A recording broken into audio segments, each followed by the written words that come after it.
Seven dooms. Cool. Um. Oh.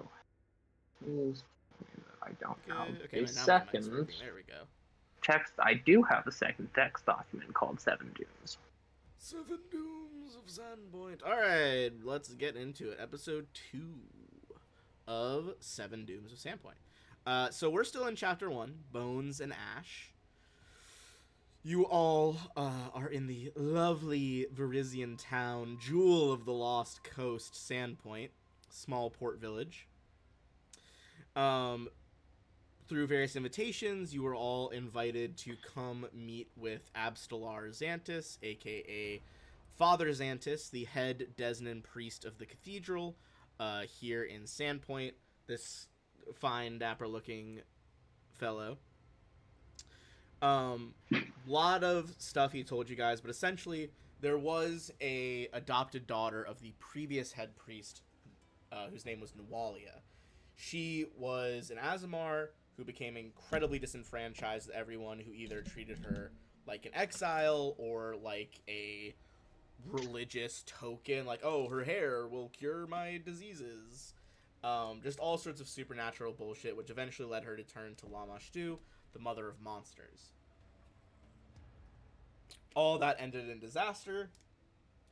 She was thought dead for a long time, but actually lived, became partially a demon. Her arm was transformed before she was eventually put down by the Sihedron heroes, or some of them anyway. Xantis, that never really sat well with him. He thinks like if, her adopted father had treated her better, like not, restricted her freedoms, helped support her in town, made things clearer, that she wouldn't have gone down this path, and he hopes that her soul still could be saved. So he commissioned you all to head down under the boneyard of the cathedral. It seemed that ghouls had tunneled into her grave and took her body, but he needs her body so that his friend Adrani can perform a ritual so they can talk to Nualia and try to save her soul from eternal damnation. After some discussion, you all went down there. You are still on that map currently.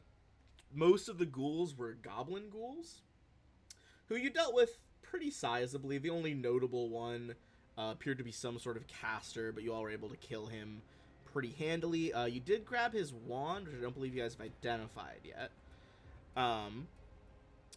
And you did recover Nualia's bones, which does give you a reputation point in the cathedral.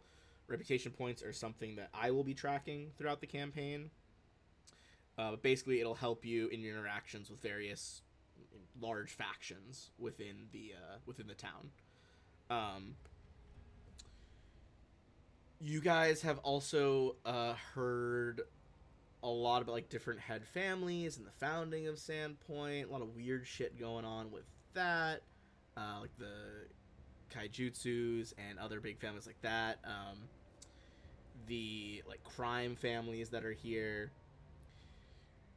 But while investigating, even after you found her body, you all were able to find your way deeper into the cave system, past a barricade like the goblins had erected. And inside there was a demon there, specifically a like named Brimarak demon, a demon of fire, who you guys found out had been worshipping Abraxas.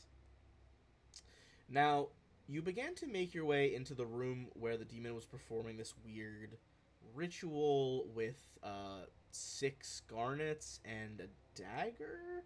Still haven't looked at the dagger very closely yet, but it seemed to be involved as well.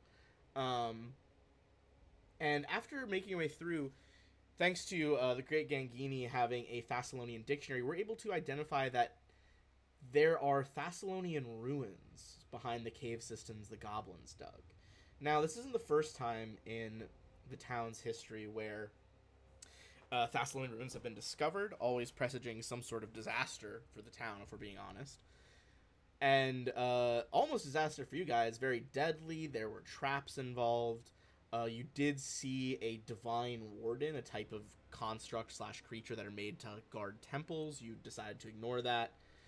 You found some sort of room with a giant Sihedron, the symbol of sin magic for the ancient civilization of Thassalon. Appeared to be a room made for channeling power. Kind of unclear as to what that would be for or how it would be involved. It seems a bit beyond your current magical capabilities and knowledge. You were able to take some items of use, a couple magical weapons you're able to grab, some seals, some arrows, and you explored most of the ruin down here. Although after some dangerous amount of health being lost, you guys did decide to call it quits, head back up to the surface, and deliver Nualia's body. Now, Father Xantus is definitely willing to perhaps give you guys some extra coins, some extra, healing assistance, however he can really do it. I mean, the church doesn't have infinite money, but he is willing to put in the work to help you guys for helping the town. And you guys do have, you guys know you have a couple days before his friend Adrani, a elf cleric, arrives in town to perform this special ritual that they're preparing. That's most of the highlights from last time, and one of our players will be here a bit later on. I believe you guys did rest after, at the end of the session, basically. Just mechanically, we didn't flavor it very well. Yeah, we wanted to go back and explore, but we wanted to recover first. Yes, and you guys... And that's, how much health do we get back? That's a great question. I don't remember for 2E. Let me double check. I think it's everything? No, it's, that's 5E.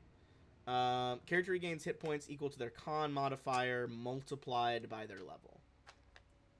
Oh, cool. If you sleep without That's shelter nice. or any comfort, you would reduce that by half. Got it. So, yeah, just con modifier times level. Nice. Before although I will say, we go back, with his remaining spell slots at this day and in the morning, him and his acolytes would bring you guys to full health for sure. Okay. They have enough. Him and his lower level acolytes have enough low level cure spells that they will bring you up no problem. And I would also be able to do medicine checks as well. Yeah, and you guys can take intervening hours to do medicine checks and basically auto succeed at a certain point. Bring us back over. And did we gave over Nualia's body? Yes, you did. I mean, I would assume so. You did give over Cool. Nualia's body. I just wanted to make sure I could get it out of my inventory. That's bulk that I can dispense yes. with. And I'm Yep. actually... Before we go... Yeah, go ahead. Sorry, I was gonna say, I'm gonna reveal, the numbers and stuff. So you guys can see, more areas. Thank you. I should pick that up again. Map layer. There you go. I think the craziest fight I ever did was there's a big fight in Sandpoint in the first Rune Lords game. Yep. And it's meant to be a series of fights that take place after numbers of rounds, and it's assumed your characters go from place to place. But I instead, because it was on Roll20, I blew the map up to the actual scale of Sandpoint, and we did the entire battle as one continuous thing where they had to use their movement to get around town. Oh, jeez. Oh, that's awesome. It was so fun. There was one point where basically a giant was dead sprinting to grab something, and one of our players had these multiple spells and dashes to cut across a side alley to slam into the giant from the side to interrupt it. That's fantastic. Good stuff. Tarek, And are you able to make little tumbleweeds almost as a cantrip? No, unfortunately, there isn't a basic what's it called in 5e, naturecraft or something like that. There isn't I have no idea. What was the question? Sorry? You're trying to do what? She was asking if I could make like little tumbleweeds or something as a cantrip.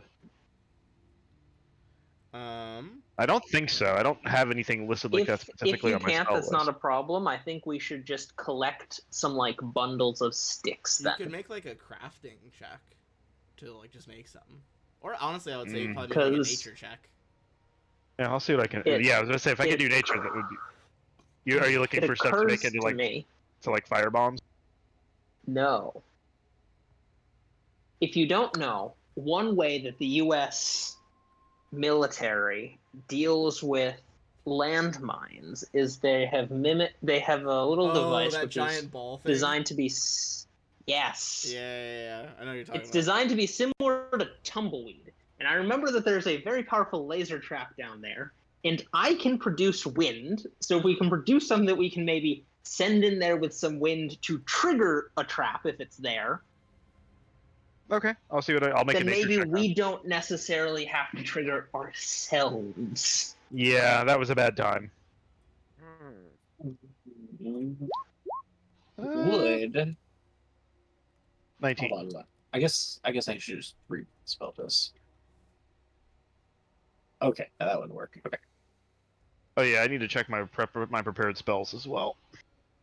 Yeah, I'd say that's enough to let you craft some stuff.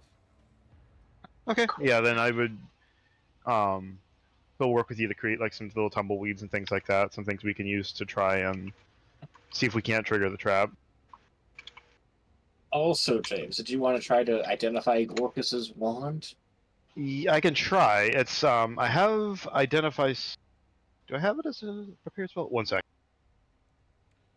That I can't tell you. I'm not sure. Is identify a first level spell? Identify is just like an Arcana check. Problem is I don't have Arcana trained. I didn't think about that when I took that feat beans. I didn't. I thought it was a spell. I have Arcana trained. Well, but can I make the check again? Because I tried it last session. Yeah, it's a new day. You can make it again. Okay, I'll try it first since it's in my. I do not succeed. I assume. 16? Maybe? 16. It's not bad. I'll give it to you. Give me one sec. Alright, it's 1 out of 8, multiple James. tabs being opened begin. I think with that in mind, Ben, I'll either need to change one of my feats out, but more likely I'll probably just take Arcana next level. Okay. You guys would identify this as a Wand of Fear. Fear. Okay. Which is not in one of the handouts. Weird. I should be able to just give it to you guys anyway, though.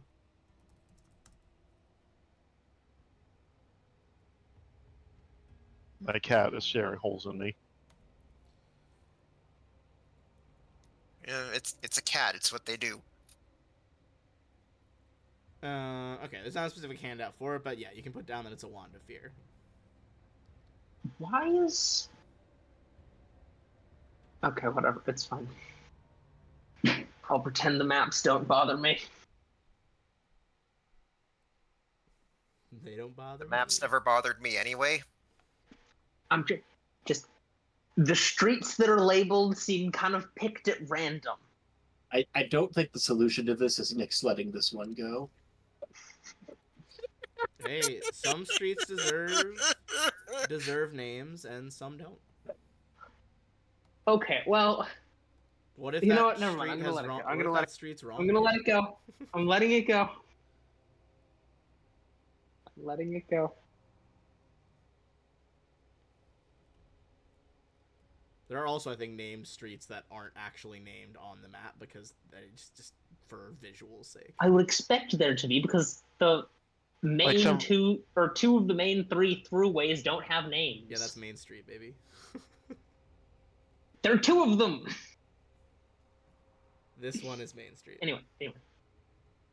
That was not one of the ones that I was considering because that looks like it's Cliff Street.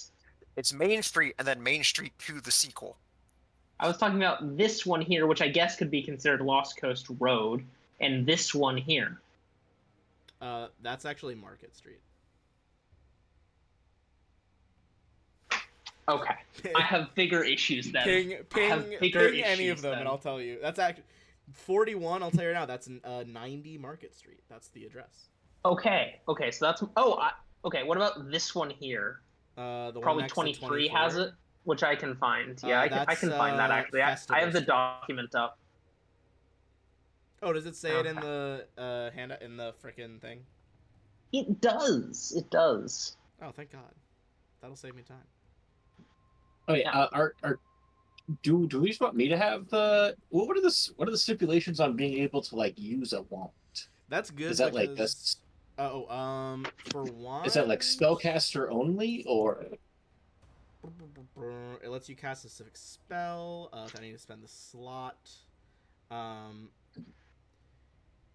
If it is a oh, that's just to identify it. Hold on.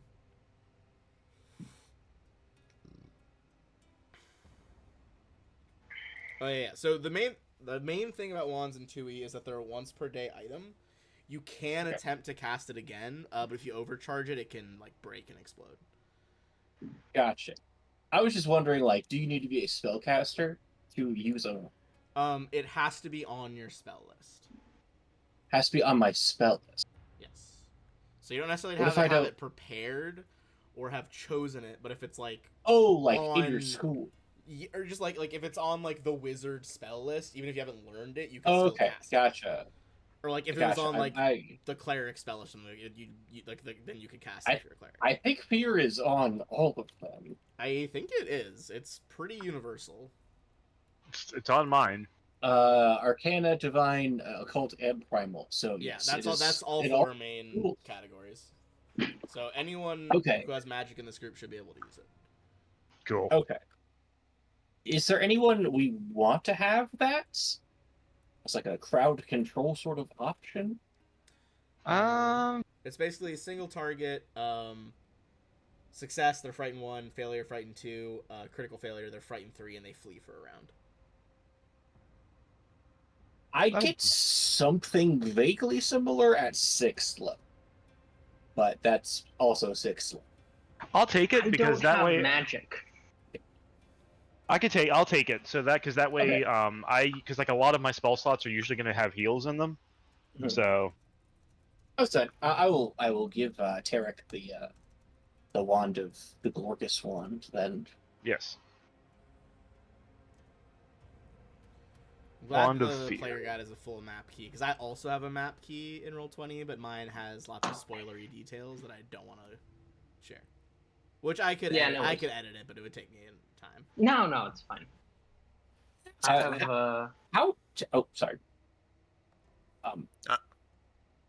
How do I delete an item from? There should be a lock next to that category of thing. Unlock it, and then it'll unlock like a trash button. All right, thank you. No problem. So you guys have a couple days. You've gotten your healing done. You got your wand. Craft a couple of those tumbleweeds. Is there anything else you're trying to do in town? You do have a bit of cash now if you're trying to buy something. I do remember, was it since you guys let me have, was it one of the striking runes, so I can go ahead and spend some of the money to get that attached onto my rapier. Yeah, I think we gave the other to JB's character. I believe. Yeah, roll it.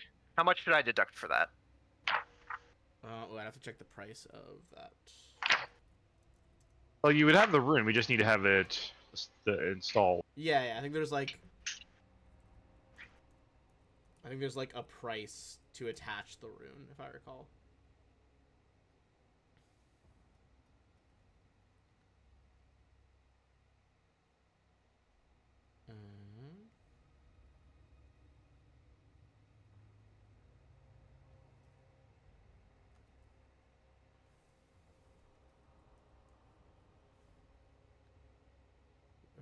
To have a rune etched on it.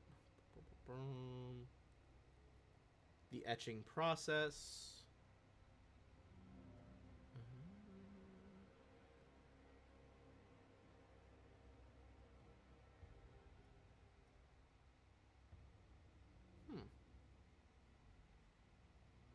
know that there is a listed price for it. I thought there was.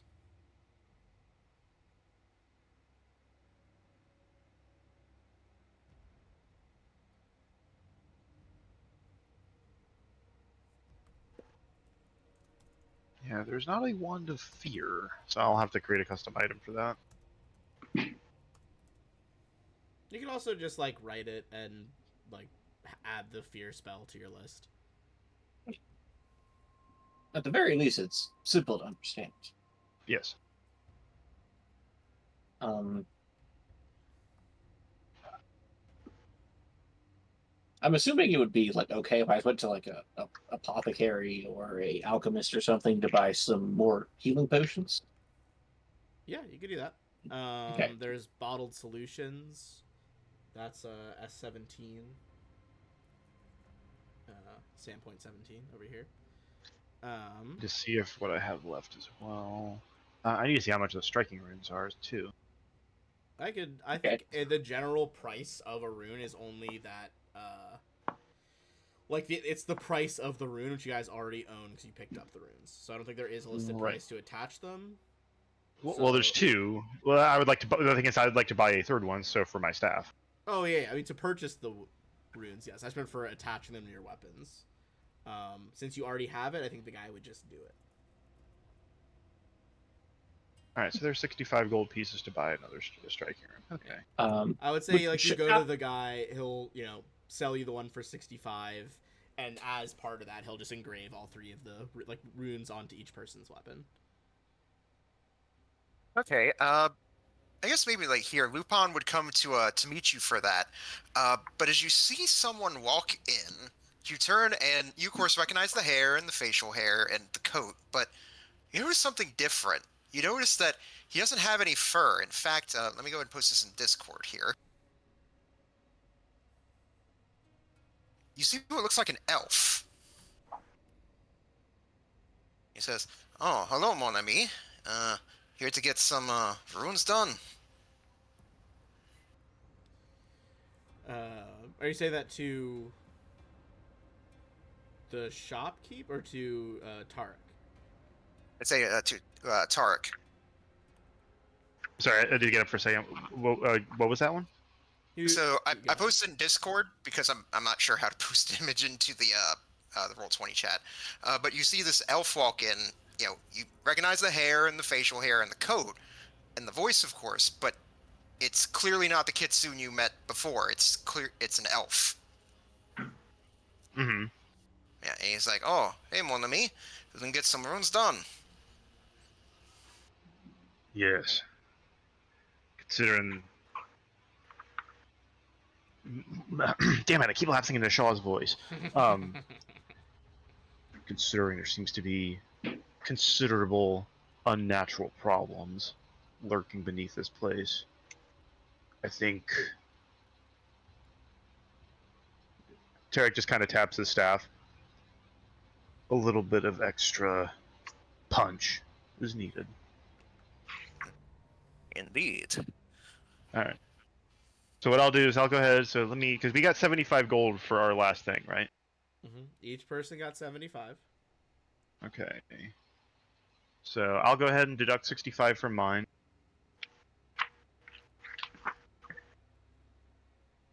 Do I have any potions left? Let's see what the price is on a lesser healing potion as well. It was 12 gold. I bought 3 of them. If that's... Ooh, I should buy some. Yeah, you can buy some stuff. Shopping trip. Yeah, that is a good idea. I think I'll go ahead and buy 2 of those myself. Go to the grocer's hall, get some farming supplies and food and drink. Actually, they're 12. Yeah, since they're 12 and I have 36 gold pieces remaining. Wait, did I math right? I don't think I mathed. Well, at 36 would be 3. What are you trying to math? I accidentally. I have 26 gold pieces remaining, not 30. Oh, that one that does not math. So then I'll go ahead and buy 2. So I will have 2 gold pieces to my name, but I'm a druid. Easy come, easy go. I still have the one that we were given before, so I've got 3 of the lesser healing potions on me. All right, plenty of Two. healing. I have 2 minor ones as well because those will just be useful though if we want to pick somebody up. It's also because, like, even though I have fairly high AC, it's like I just like I said before, Constitution is not my dump stat, but it's like second to lowest for me. It is kind of nice that there aren't really dump stats. Yeah, that's nothing. I That's have like nothing 2. below 10. You don't really have to in this edition. Yeah. Yeah. Well, the reason- I'm kind of surprised that the Great Gangini has 10 strength, but do you know? I guess he's there. To be fair, Well, 10 Beans, the reason I strength said- is just like the average person. It's not very special. Yeah, no, that seems a little high for him. I think we're also just used to wizards in general just being absolute shrimps in most of these games at the start. Yeah, I'm not. that's fair. I'm not implying my tuxedo mask cosplayer is, weak or anything, but like, It's throws the better than- flower and it just like flops on the ground. Oh, you know what I want to buy for us? Yeah, let's do that. What are you buying? What are you buying? What are you selling? I want to buy a ladder. that's probably not a terrible. Where idea. are you gonna store the ladder? Is there a In the collectible hole ladder? that gets us into the crypt so we don't have to fall down every time we go in. Okay, that's pretty fair. Okay. I did have to Alright. roll an unusually high acrobatics check for that. Probably not a bad idea. I haven't played Uh, Resident Evil like in so many years, and I still can never stop thinking about it. What are you buying? What are you selling? How? Arguably, that merchant is the most important character in the whole game. I mean, yeah, pretty much. How high up was the fall? Did you say again? Alright, hold on. Let me scroll back up. It is a 20-foot drop. Okay, that's not too bad. Do you guys remember when there was like a whole controversy about Resident Evil 6 and they had to change the cover art because the original 6 just looked like someone blowing a giraffe? No. Hold on. I can't. Hold I on. completely forgot about that until you brought it up just now. So did I until I did the what are you buying thing. I purchased a ladder. I typed in for Resident us. Evil 6 and the first autocomplete was giraffe. That is a strange Rorschach test. Hold on. Let me paste it in our Discord. I mean, come on. I mean, Come on now. who designed this? That's horrendous. You know, now I'm looking at it. Yeah, yeah, yeah. Oh, It's my it's striking. God. Once you like It's quite look at something. it really can't be anything else. It's quite something. It certainly looks like more like that than the 6. Yeah, it like literally looks more like that than the number. Yeah. All right, so you're buying a ladder. We got some potions, got some striking runes on. Well, yeah, we're assume Roland is putting his in.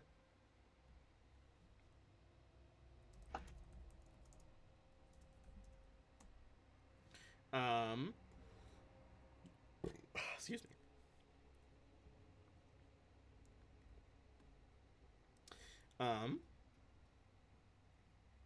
Any other things you guys are trying to do around town, or heading back down for the last few rooms? I guess probably one thing real quick, while still in, Yeah. elf form, I think Lupin would go by the Rusty Dragon Inn, just real quick. It's a place where he has sort of like a odd job every so often being, caller outside. He'll talk to a barkeep, say like, hey, I wanted to ask you, and I'll lean forward real close to him, say like, have you seen Redovan lately? Say that again? You seen You've seen Hura? red? Oh, Red. right. Yeah. Sorry. It like cut out on my end for red, and I was like, seen who? So it's been many years since the original owner, Miko Kaijutsu, discovered well, I mean, kind of spoilers. She's gone now. I don't know how much you guys care about spoilers for a campaign that wasn't very good. She got her own campaign that was, it wasn't bad. I'm exaggerating, but it wasn't my favorite. But today, it's run by one of her Miko's longtime employee and friend, Bethana Corwin. Who all of you who live in town would probably be familiar with her. This is one of the most popular places in town.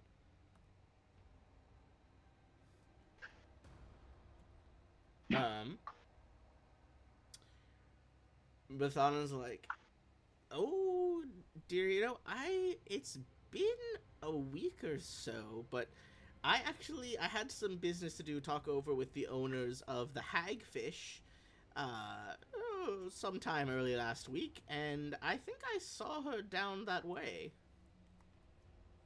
Speaking of, the hagfish, probably, like, after we got back before sleep is where Sylvina would have gone. Oh, gotcha, okay. Just to, have some drinks before Yeah, Hagfish is calling for the night. all the way over here. Like, down in the dock area. Legitimate question. What is the drinking age here? It's don't worry about it. Okay. There's That makes so sense. many different, like, ancestries that I've always thought most bartenders are kind of like, are you like an adult? Good enough. Are you adult-ish? Yeah. The No, only other 19's possible, like, alternative is, like, just a huge fucking tome behind the bar that's like, alright, which fucking drinking age is a Tengu? Gotcha. Okay. So I think it's very I also vibe heavy. think, Ben, I think, I know it wouldn't be the little stretch of beach down by the lighthouse. I think, honestly, as long as it's relatively deserted, not on the junk beach, but on the other one right by the ocean, I think Tarek would have set up a little lean-to out there, because I don't think he would have been very comfortable sleeping in the inn. Yeah. I don't know if it's deserted, or I don't know if that's like desert. Oh my god, I want to see if I'm right about this, because this will be knowledge from just running Rise the Rune Lord so many times. But you guys were also I was fucking right. Number 8 is Brodert Quink's house, who is the guy that he's like the head Thessalonian researcher in town. Fucking knew that was his house. I'll send a picture later. I took a picture of my Rise of the Rune Lord hardcover the other day. It's like falling apart on the spine because I ran it like 6 times. Nice. But yeah. You could pitch a tent down here by the old crumbled old lighthouse. And you would know that, like, Brodert is nearby. He's the head of the Rune Watchers. I wouldn't mind having a discussion with him before we go down to see what more he can tell us about what's down there. Yeah, for sure. About why there's... Does anybody else... I'm willing to do that. To come along? Yeah, I'd go. Okay. Honestly, criminal that his current art doesn't have his cat. Yeah. Maybe it died. That's a bummer. I hope not. Would be unfortunate. Yeah. My cat's trying to lick my toes right now. Why are you doing this? I don't. Mine is That's too much. Mine is lurking behind me. You're doing too much, Paladin. Yeah, you guys can go check on Brodert. So, you guys be able to... Yeah, sorry, go ahead. I like to imagine just like, kind of the, he hears a rap at the door, comes out, and then just like immediately keeps looking up as he looks at this towering orc standing in the doorway. My, quite a hulking fellow. So, we were told you had information about these 7-pointed stars. The Sihedron runes? I presume. Yes, they're quite a common staple among Thessalonian studies. So, without kind of too much preamble, Tarek will. Gangini? Did you come with us as well? Sure. Yeah, and it's like since I kind of figure out where Red I'm looking for is, I figure I can check her out later. So You I'll know go that with you basically guys. you get a lead that like Mhm. last spotted the kind of the Hagfish is like the seedier like harbor bar. Definitely, it's still popular in town, but very different vibe than the Rusty Dragon. Yeah, but yeah, I'd say the other two though, you see just like uh, our orc friend did. You see what looks like Lupin, except he's not a kitsune anymore. He looks like an elf.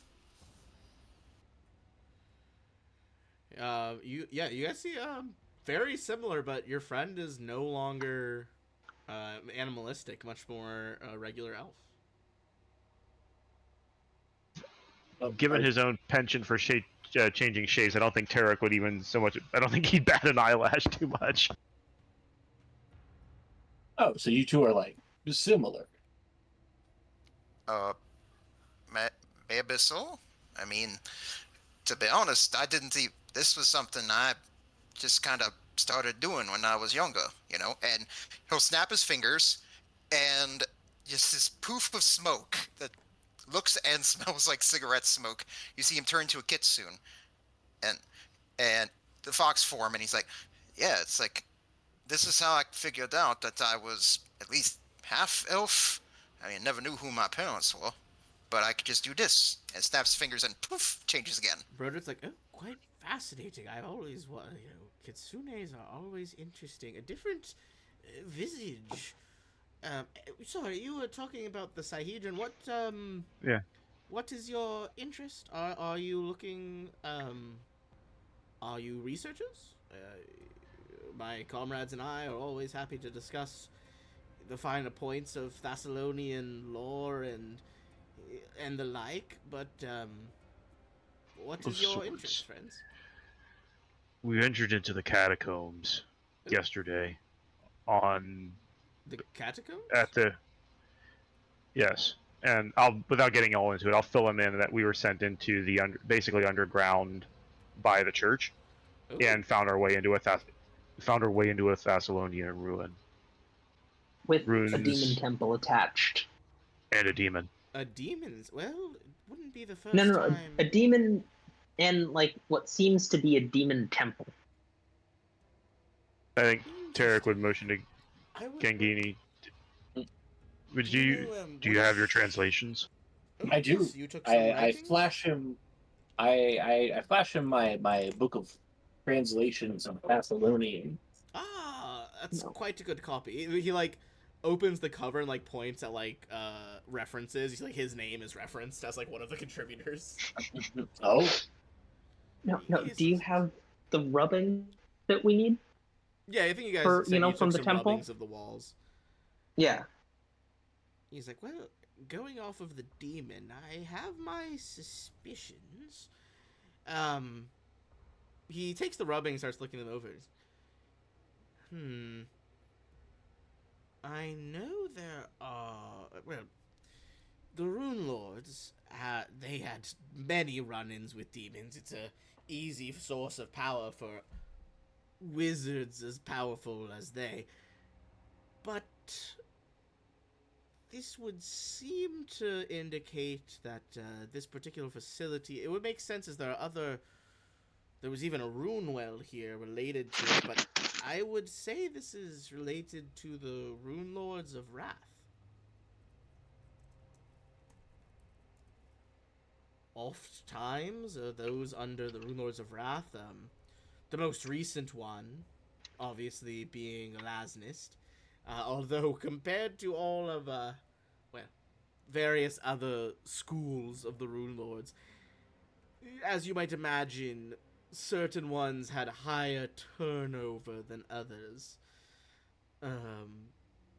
Wrath was pretty high until Elastus took over. Then it was a pretty clean run. Nothing compared to the Rune Lords of Envy. That, as you could imagine, went pretty badly pretty frequently. But if it is related to Elasnist, I would have to study these more. And perhaps if you could take more rubbings down there, or if you're sure it's secure, I could send myself or some of my associates down there as well. It is very definitely not secure. We're heading Yeah, back down there today. definitely not secure at the moment. Very well. I will leave the adventuring to young folks such as yourselves. But if you take more, I will go over the ones you've brought me. The more I have to go on, the more I could inform you about the purpose of this installation. You said you would continue to explore it. What are there any highlights you've seen so far? You said there was obviously a devil performing some sort of ritual. Well, so there was the demon that yes. was Oh. in there. Yeah, Some kind of fire demon. There was a statue of Yamasoth and a prayer room. Indeed, there was a prayer room to a Clip-Off Lord. And there was a divine guardian of Hagenti. Now, And was traps. the first demon that you saw, you said it was performing some sort of ritual. Did you happen to see what sort of demon lord it was paying obeisance to? Is this Abraxas? It might have Indeed, been. The Abraxas. goblin ghouls seem to be dealing with Abraxas. The Brimarack we think was, but we're not positive. We can produce the dagger and the I think the, it was. Pebbles. I think you knew that the demon was praying to Abraxas. It was the goblin altar you guys weren't sure about. Oh, okay. You had okay. seen like demon runes on that altar where Nualia was. That you were like, obviously they were demonic in origin, but you weren't quite sure. Although I think you would. Okay. I think you would have, without a check at least, like it wasn't entirely the same. Like even if Abraxas was involved, they were clearly invoking something additional. But the Demon Lord was the Brimarack was indeed invoking Abraxas, often called like he's like the Demon Lord of forbidden lore and magic, the master of the final incantation, as they say. The statue was of Hagenti, which is like the Demon Lord of alchemy, essentially. Yeah. Rumored that he created the first Philosopher's Stone as well. But Broderick Crank is like, so the statue was of Hagenti, but the demon itself was invoking Abraxas. The demon temple seemed to be as multi-denominational as the cathedral. The cathedral, I suppose, yes, they do pay mind to all the other religions, even if Father Xantis, Desnan is at the fore. But the pantheons of our lands, as varied as they are typically intertwined. Desna has relationships with a multitude of the other gods. The demon lords are... There's a lot more infighting. It's not nearly as common that two demon lords would be working together on something, or indeed that a cult or following would be invoking rights to multiple demonic masters. Now, the Rune Lords were varied in their areas of research, but that does strike me as at least a little odd. Perhaps the... What was the demon we found down there again? The actual demon you Brimarack. fought was a Brimarack demon. Perhaps the Brimarack was defiling the existing temple, trying to invoke his own lord there instead. But then there's still Yamasoth and Hagenti.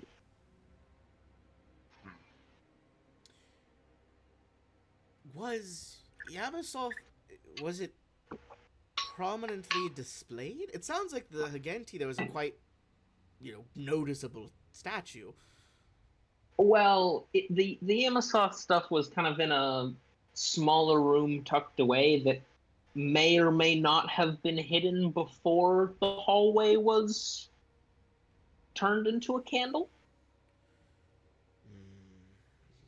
Fire and flame certainly lends credence to this being related to the school of wrath, but he kind of like leans back, like stroking his white beard, and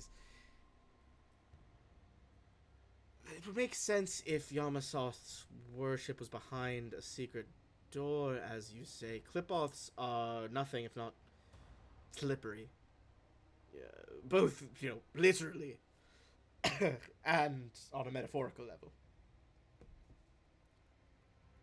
I would doubt that the Yamasothan statuary or altar, I would doubt that was a primary feature or an intended feature of this facility. Good to know. We will keep that in mind. Thank you. Of course. You all are welcome to come back if you wish to discuss any sort of Thessalonian matters. But I look forward to sharing more information. I suspect we'll be back before too long.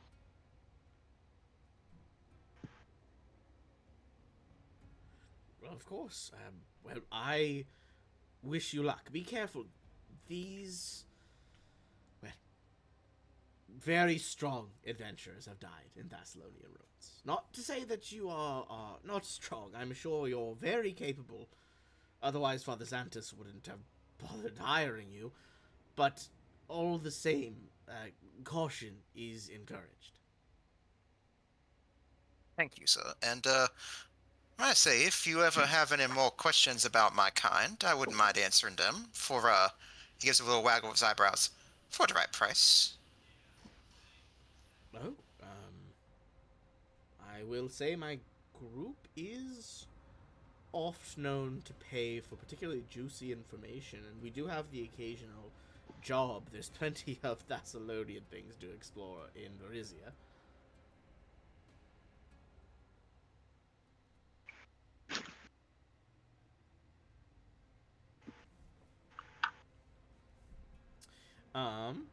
He bids you all a good day. So you guys kind of head back over across town to the boneyard over here, just outside the cathedral.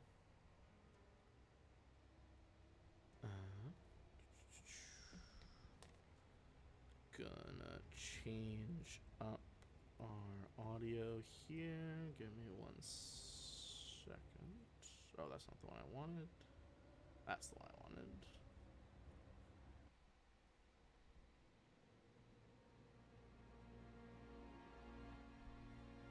Alright, bring us back over to the Ghoul Warrens. Hey, Ben, I have one quick question because I'm finishing up my spell preparation for the day. Yep. Any issues? You said there's no issues with using spells from SRD that are listed as legacy? Yeah, so the only time we'll go by official official play rules, like you would do for Pathfinder Society. Basically, if there are the only times you can't use a legacy version are if the name is the same. Like if it's like Fear and Fear, you have to use the newer iteration. If it's like Thunderclap and Soundburst, both are technically valid. Okay, I was looking at Ash Cloud, which only has a legacy version. If it has nothing replacing it, then that is fine. Nothing was made illegal to use by the remaster. Okay.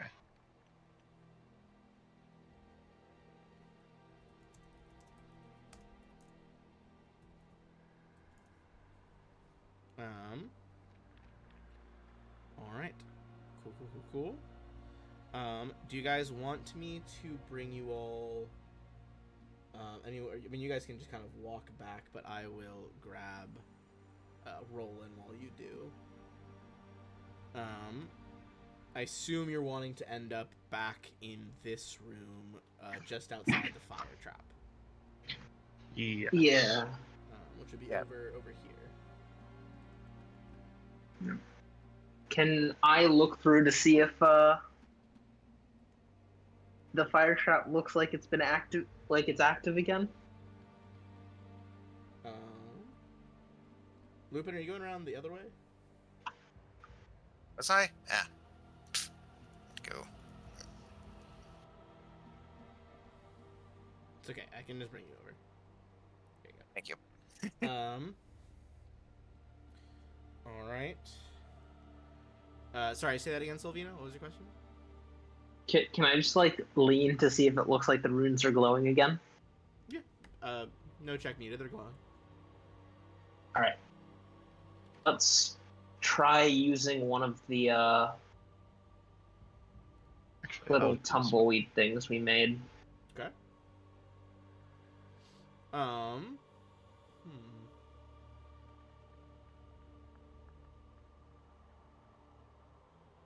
Would this work?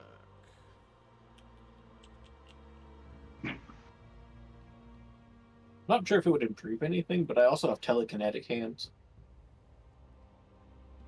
Yeah, I mean, you can use the hand to just kind of eat it in there.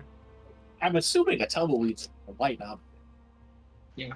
You toss it in. It does trigger them. As they trigger, you see again like where they're coming out exactly.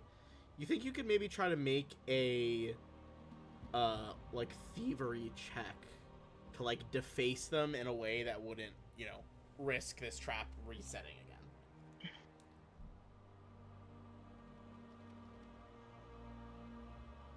Does anyone do thievery? Oh, I can do that. Hell yeah. Give me a thievery roll. 27. Sounds good to me. Hell Spicy. yeah. That's not bad. You successfully, kind of careful, like defacing this rune ever so particularly as to not trigger another like beam of this fire. And you see the glow begin to fade away from them. You do get some XP because it is a hazard. How much is the hazards?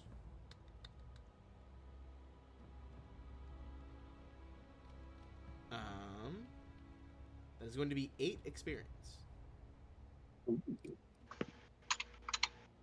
Alright. Just 8? Just 8, Got I it. believe. Okay. Hey, all XP is good XP as far as I'm concerned. You're right. I was just surprised. I haven't heard it. See, that was. I'm just. So if I I think it's also remember a shock It's coming a from correctly, Dark Knight. complex hazard, but I don't believe that it is. this door and this door are the ones that we haven't opened yet. Correct. And the one next to you is the one that's barricaded. You have to spend like an Yeah. hour clearing the rubble. Yeah. Okay. Does someone want to try opening? So at some point we're gonna have to come down here to deal with the statue. Yes. Yeah, it's around the corner but I over think- here. I think maybe we try and see what's behind these two doors first. If someone wants to try that. I guess Hey, Lupin, Elvin Lupin will step forward and be like, "All right, so should we try door number 1 or door number 2?" Yeah, that sounds good. And Behind Sylvia's one of just them gonna like run is back a over here. goat, and the other one has a new car. Which one do you open? As Sylvina backs up cautiously. Yes, Lupin will look at the door that's right in front of him, be like, "All right, nothing ventured, nothing gained." He'll grab a hold of it and open. That always makes you think of Halo Wars. You don't have any light emanating from you. Do you want to activate a torch or anything? Sure, I'll go ahead and have him I said he would have restocked on torches during their time, so yeah, I'll go ahead. He'll have one in his left hand. All right, I Yeah. will Keep his right hand activate, ready in case he needs to draw a weapon. some torch lighting for you.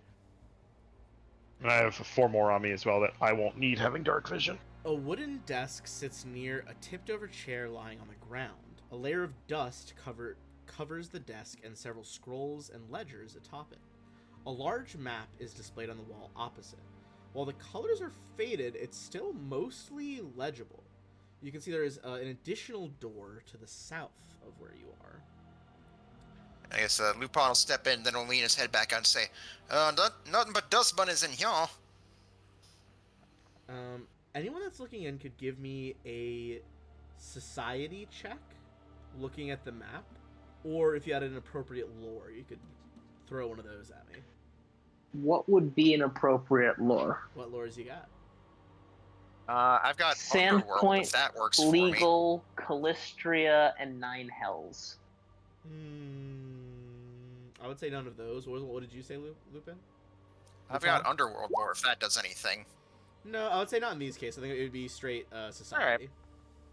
I can Any vicious swing if chance- that helps. Oh, everyone's here now. Sylvina, and I got remember, nothing. everyone does. We're starting off with a. What's it called? Everyone's got a hero point. New session. Any chance theater lore is relevant here? It is not. Believe it. Unfortunate. I have nothing. 19 and a 70. You're close. I mean, this looks like a map of, similar locales as where you are now. Nothing really stands out, but you can tell a bunch of the map is labeled in Thessalonian. Would Ben, given if it's like maps of the surrounding area, would any of like my nature or survival abilities be applicable? I don't know if I can recognize it based on just terrain auto features. know that it is a map of the local terrain. Okay. Somewhat. Give me a nature check because it looks off to you. 2 on the die. The map is old and faded. Clearly, it's centered close to where you guys are now. It seems off. You're not quite sure why. Can the Thessalonian dictionary give us some sort of help?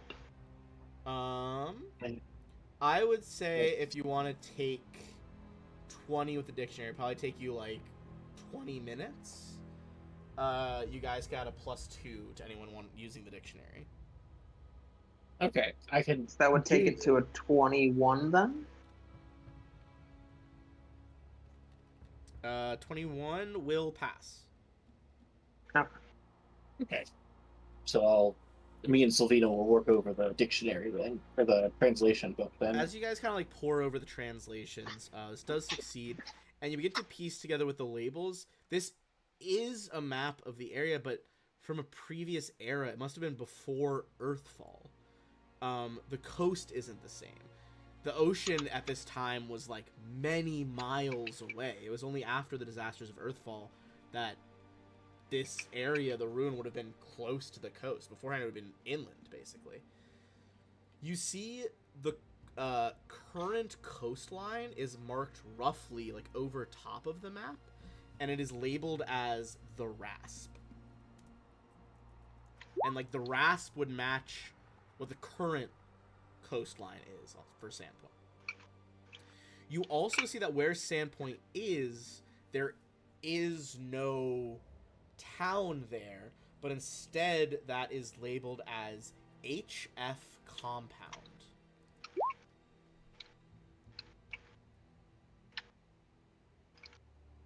Lovely.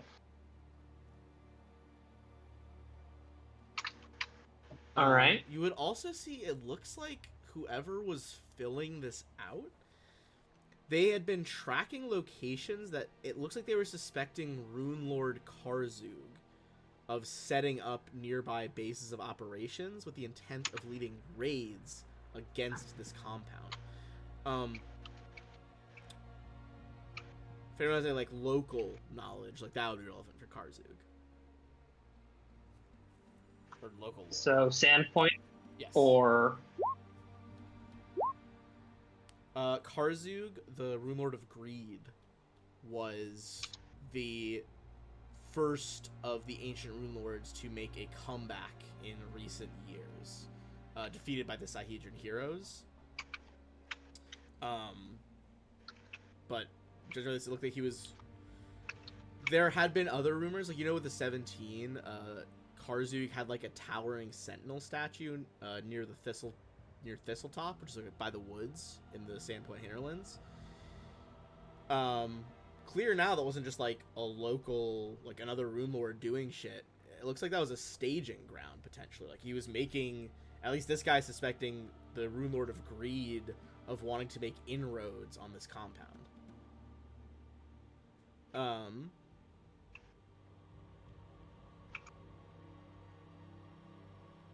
You also see there's a scrawled note next to a region known today in current times as the Pit. And that this person has made a note, like kind of scribbled in the margins.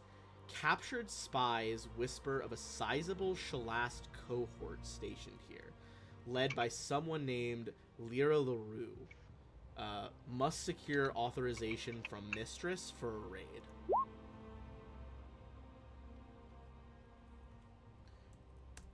Shalast is the Shalast cohort would be referring to Jin Shalast, which is the kingdom of Karzug. There was different like Jin kingdoms divided amongst the Rune Lords that made up the Thassalonian Empire.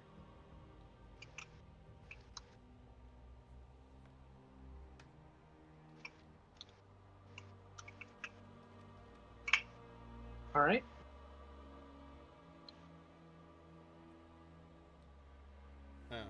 And is there anything of note, like on the desk and the documents on the desk?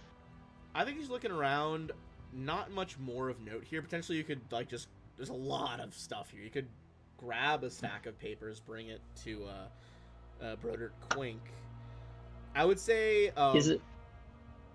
A lot of it is like just so old. Like you pick up some of the paper and it's just like crumbling to dust. Okay. Is it possible to grab the map? The map itself, as you like kind of like carefully feel the edges of it, having like touched some papers that crumbled, the map itself seems to be in good enough condition, and you could kind of unpin it from the wall and roll it up. All right, I'm gonna ask if everyone's okay with that. Are you all okay if I take the map? Good work. Yeah, sure. I Tarek think it looks nods. pretty on my wall. So we just went.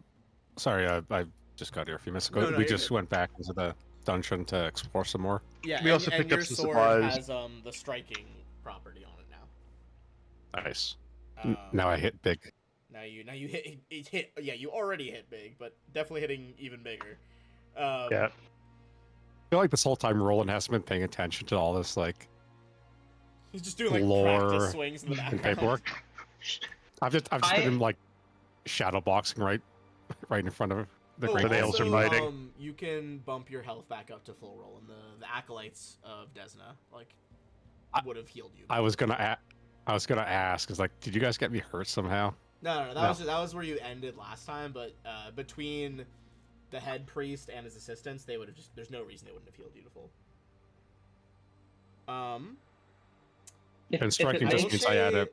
Apart from the sorry, they went to talk to a local expert on Thessalonian stuff, Brodert Quink, who basically gave them like a little bit of information and was like, "Hey, if you bring me more, I'll like try to update it for you."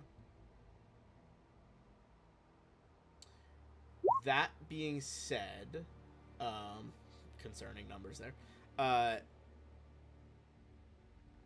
sorry. So yeah, you grab the map. Most of the other stuff is crumbled. I'd say you could give me honestly like a thievery check to try to gather some of it for Brodert without it just fucking falling apart. All right. And yeah, you can make that Lupin. 22. Nice. Pretty pretty good. I'd say, yeah, you guys are able to, like, very carefully handle some of this. And even you could, like, set it to the side for now, but we'll know that you have it. And it's not gonna, like, break when you try to fight something.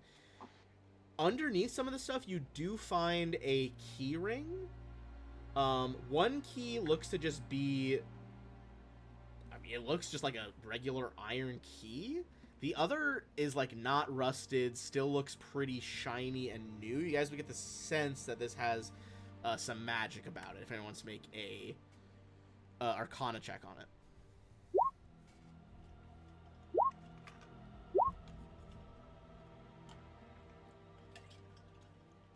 Sylvina, this is a talisman. Talisman's just, like, you know, single-use items in this game.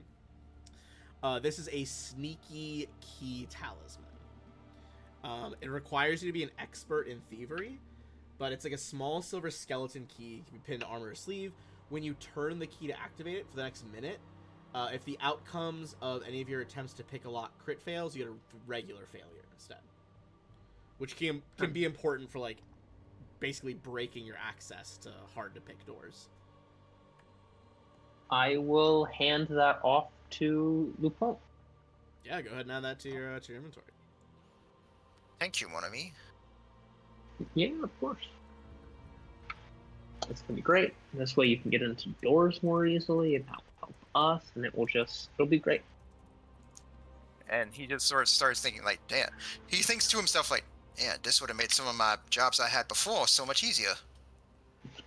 And you guys... Speaking of doors... Yeah, you do... Sorry, go ahead, bud.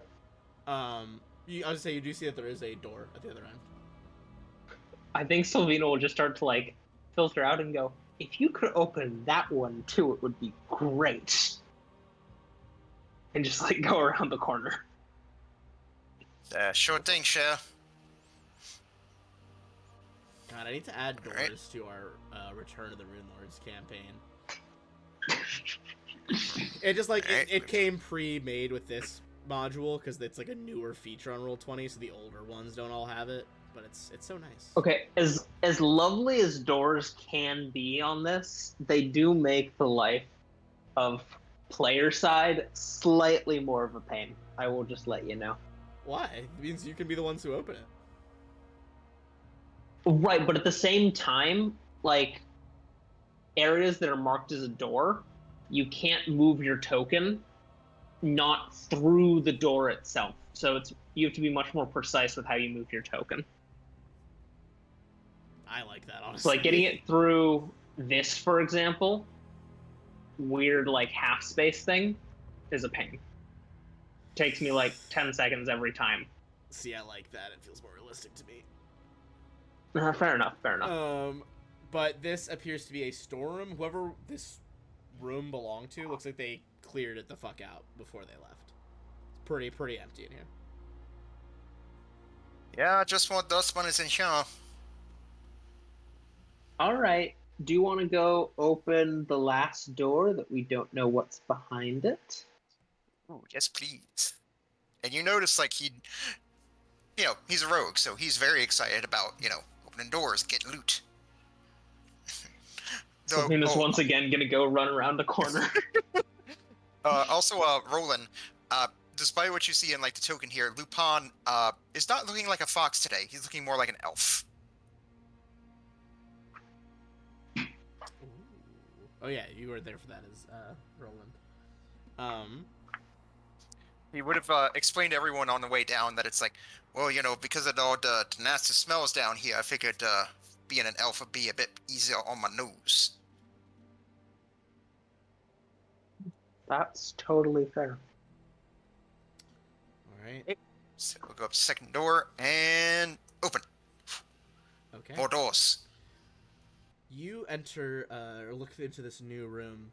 You see there are 3 small steps leading up to the next set of doors here. The room's southern portion is lower than the rest of the chamber, with a set of steps leading up into the room itself. A carving of a 7-pointed star, a flame flickering at its center, adorns the walls to the east and west, while to the north, doors stand in a wall of dark red stone, a contrast to the gray stone walls everywhere else in these chambers. Each door's handle features a tiny little metal basket that looks as if it's meant to hold a small bead-shaped object.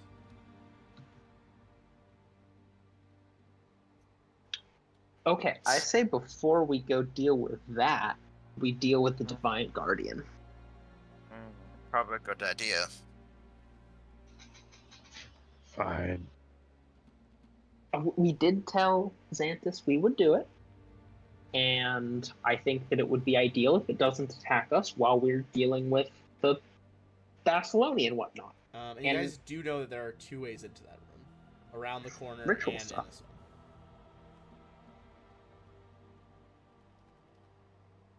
Where are you guys going Fine. to? Let's get this over with.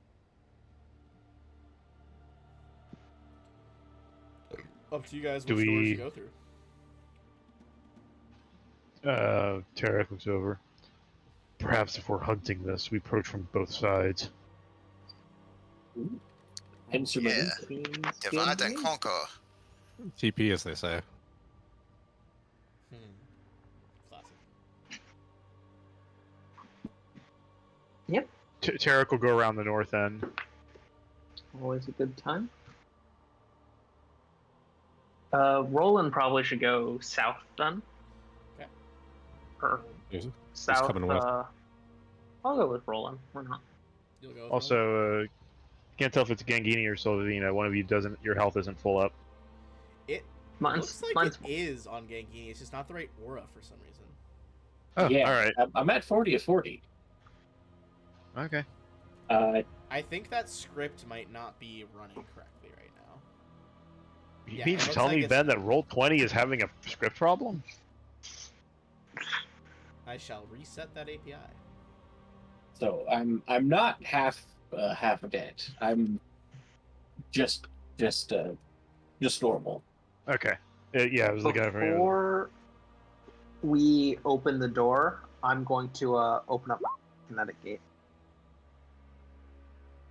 Turn that on.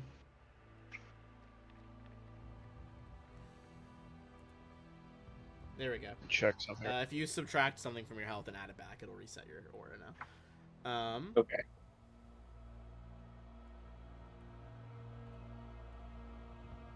All right. There we go. And then if we want to do this at the same time, I guess I can use Whisper on the Wind, which is basically send a message to Tarek, I think, is the one who's opening the door on that side. Does this message require line of sight?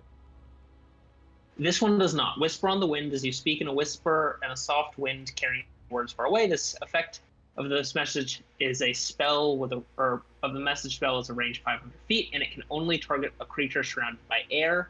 If you start it with the target's name, you don't need to be able to see each other It's pretty for dope. Whisper on the Wind. Pretty dope. Yep. Love that kineticist shit. And because I'm 4th level, the range is now a mile for me. When I hit 14th level, it becomes planetary plus the plane of air. Damn. Pretty funny. I mean, you gotta have the plane of air in there, obviously. I mean, that's just excessive at that point. Yeah. Um, So currently, because we're 4th level, I can basically message anyone within a mile who's surrounded by air. Suddenly, So they just Sandpoint have was to beset by prank calls. remove all the air to deprive you of this. That's correct. I cannot message people if we are currently drowning them. Classic Okay. vacuum.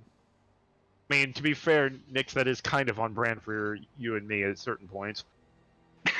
Yeah.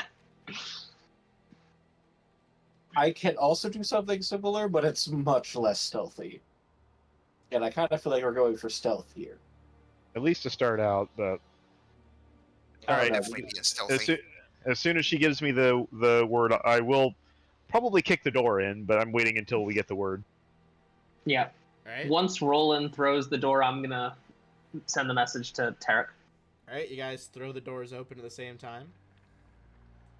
Again, it didn't activate last time you guys just opened the door. Presume you probably have to go in there. Tarek looks through. nods to Roland, and I think we both step in simultaneously. Yeah, to get a surprise run in, so everyone gets 2 actions. All right, I'll move in a little bit so that way. Actually, no, I'll hold this position. Block Although the door. I guess not really surprise round because it's looking right at you guys. Mm-hmm. Do I think this thing is going to be immune to fire? Is there any way I can? You can make an Arcana check. I think it's gonna be a straight initiative roll as you guys rush it because it is just waiting for you.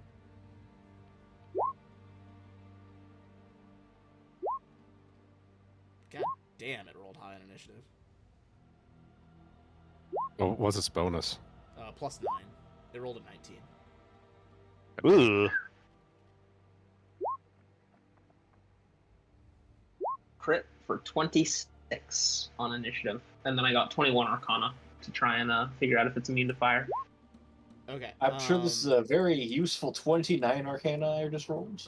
God damn. I mean, I got a crit on initiative, which does nothing. So. The Great Gangini on a fucking 29. You would know that, no, it is not immune to fire. Okay, what about electric? Nope. Okay. It is immune to all of the classic, like, constructy type things. It's mindless. It's like death effects, disease, drain. Some of that shit works. No mental shit works. Very obviously, I mean, you guys saw from its art. I can put its art up again in a second, but it's holding a fucking huge battle axe. So you think that'll be a big part of its combat strategy. I think you'd also know that Divine Wardens, they are able to empower clerics near them of their god, which isn't really relevant right now. But their weapon, if it is the weapon of their patron deity, they can, like, really do some big shit with that. Do we know if it's the weapon of Hagenti? I would say, yeah, you guys would know that. Hagenti's favorite weapon is a battle axe.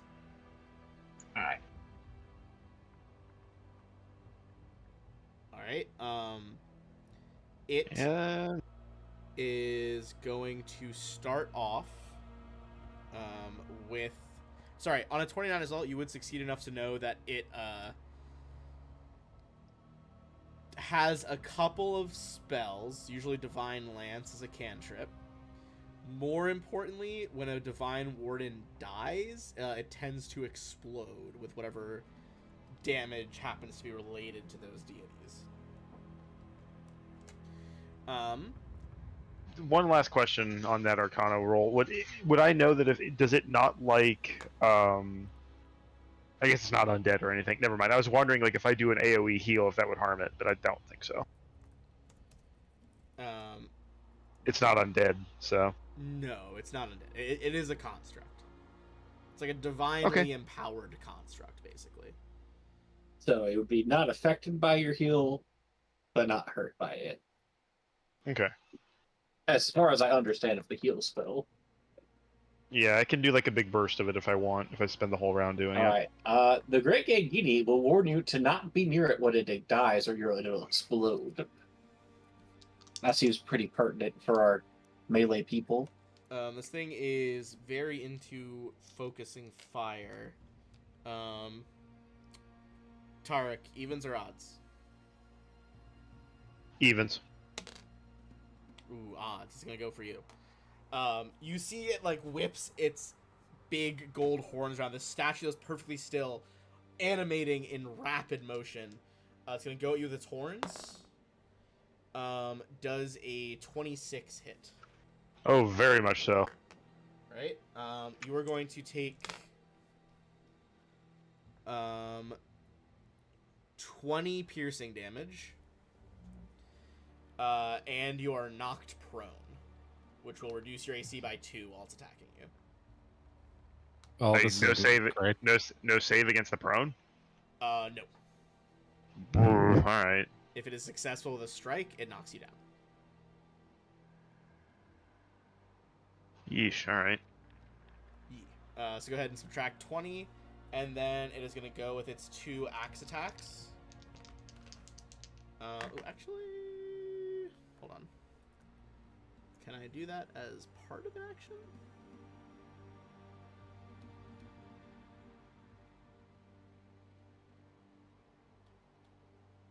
Okay, it's okay. Gotcha. Alright, so 2 rolls. First one. My AC is 18 right now with it being prone. Okay, 19, so it will hit. And the axe is gonna do an additional 12 more damage. And because it is a sweep weapon, this next attack is gonna get +1 to hit because it's hit you already. But it is at like -10 because it's the 3rd attack. Definitely not gonna do it. Okay. Ow. You see it kind of like looks down at you on the floor and then like slowly rotates its head to like look at Roland with like piercing gold eyes. Sylvina. Alright. I will throw a fire elemental blast at it. With a 2-action one. Fire conjured up in Sylvina's hands, slams forward. On 16? A 16, kind of like holds the axe up, and the fire like splits around it, slamming into the wall. It is unhurt. All right, I'll now try a 1-action elemental blast fire, so it's going to be -5 to hit on this. 24. Oh goddamn. It doesn't do the extra the 2-action damage. It just does 2. Okay, gotcha. Crazy high roll there. He does take the 2 though. This time kind of singes away at the stone of his body. Tarek, you can attack from prone, which is a -2 penalty, and it is an action. Yeah, I will use an action to stand up. Okay. You stand back up. All right, I will spend 1 action to do a cantrip. I think it's 1 action.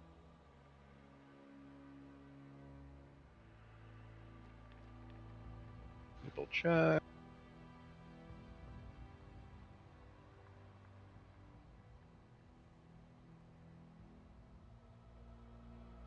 It is 1 action. All right, I will use Glass Shield as one of my cantrips. Ooh. So, basically, it just gives me a temporary, essentially like a temporary, and it looks like, it definitely doesn't look like a polished, like, arcane glass. This thing looks like somebody, you know, like desert sand, Ooh, like some like melted. sea glass kind of shit. Exactly. Hell yeah. But it basically gives me +1, and I counts as having already like oriented my shield towards it. Nice. So I don't need a hand, and I do not need a hand to hold it. So since I can still use both hands, I'm gonna smack him over the head. All right. The shield kind of floating in place to protect your flank. You 2-hand the weapon. 27. 27 does hit. Doesn't exceed by 10, but it does do that 10 bludgeoning. That's my turn. All right. Lupin. All right. So go ahead, take my action to stride in here. See dude here, then I will go ahead and second action, go ahead, take a stab at him with my fancy new powered up rapier. You would have to move 1 to the side so that you're not on top of. All right. Yep, I can do that. All right. All right. Go for it. All right.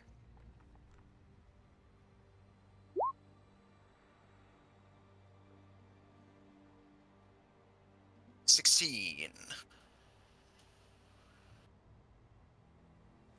16. It spins the axe haft around, parrying your rapier away.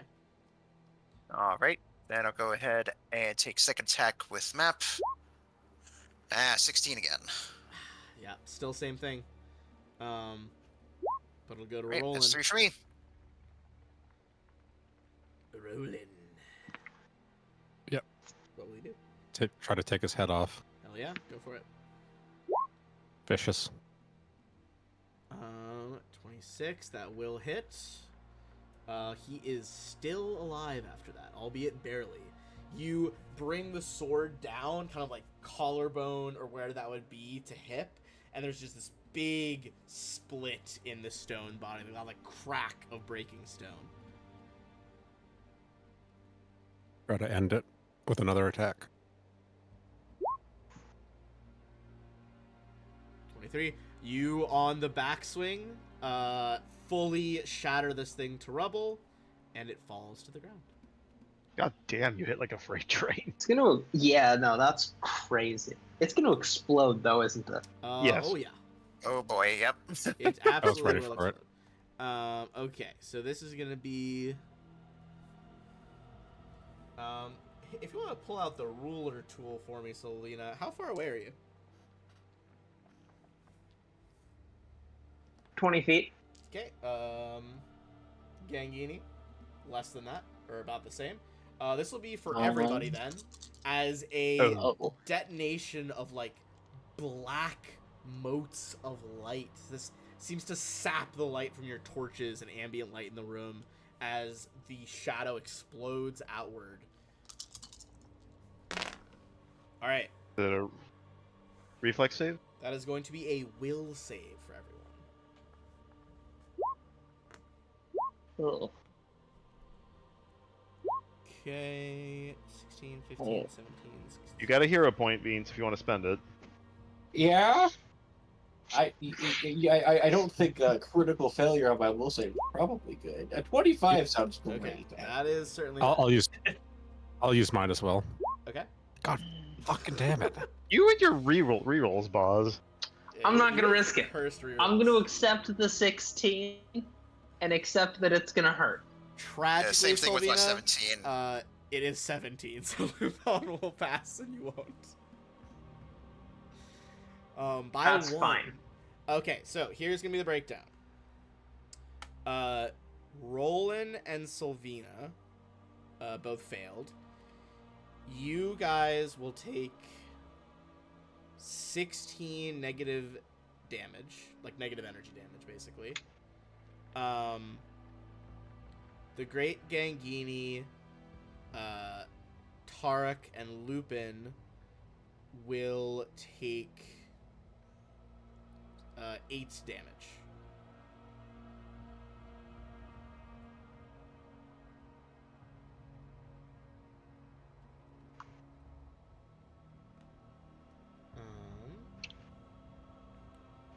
And you guys are going to get some XP as well. That is going to be 40 XP for everybody. 40? I have us at 378 now.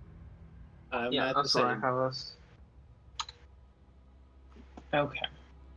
I think I will use one of my healing potions. Wait. Before you do that, Tarek will motion everyone to gather around. I'm going to use a full round action and burn or all 3 actions to do a radial heal on everybody.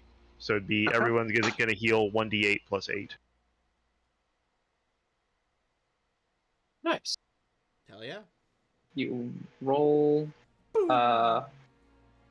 Burst of light. Guys, kind of Everyone like heals 15. that like scent Cool. of So it brings you like, back up to full. like a nice scent of, you guys know what petrichor, like it's like the scent of Yeah. like rain hitting the dust, like when rain first starts falling on dry soil as the healing ripples out. And Ben, can I make a medicine check on myself? Yeah. To heal some of the remainder? You can- Yeah, I'll you do can that treat wounds then. on yourself. Is there anything else in this room? Default is 15. That'll be 2d8 for your treat wounds.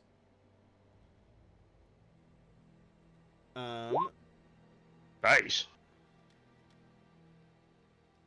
You, I mean, he's got a battle axe you could take.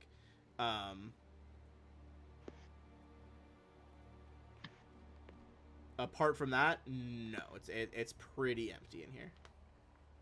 All right. Like, I can read the beginning line of the description from last session. This room's like in the ceiling of like this unfinished room. Okay. It was basically like there's a small light, like a small scorch mark in the ceiling, and then a big statue. Is it a All right. magic battle axe? No, just a battle axe. Okay. You get the sense it was magic for him. That was like part of it being like a divine guardian. Is that the Jesus, my fucking light almost fell over there. Yeah, like part of it being a divine guardian is that it gets to like have its acts be empowered by the gods. All right.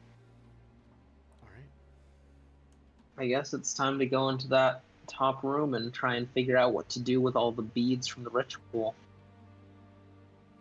I think we have 7 plus the one in the dagger. Is that 8 total? Or was it 6 plus the one in the dagger? 6 plus the one in the dagger.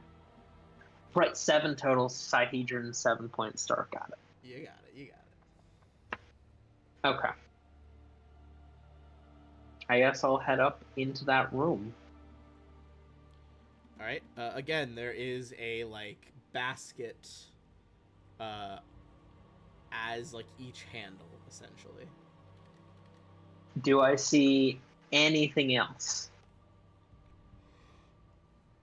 Apart from what I described, not really. All right. Do we want to use the beads to try and open the doors? No, there's only 2 baskets right now. There's a basket on like each door handle, basically. Okay. Is there any difference between the 2 doors?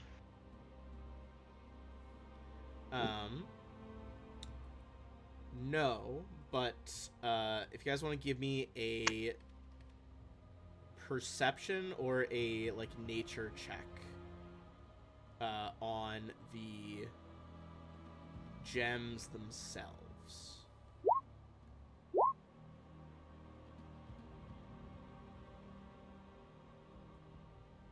Alright, hell yeah. Lupin, you look over them again, and once again, it does occur to you that the cut of them, and Tarak, you like coming more from a nature angle, like, okay, I can see which are more flawless stones than the others. The different garnet beads, of which it looks like these handles have space for a bead in them, like one bead. They are worth different amounts. One is worth...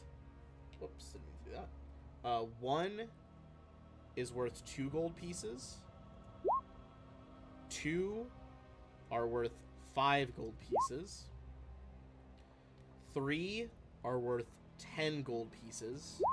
And the one that you took out of the dagger's hollow handle is worth 25. Can I go check if this door back here has a place for a bead? It does not. Okay.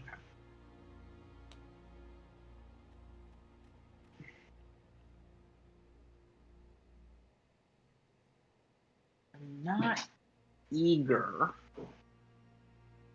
to use...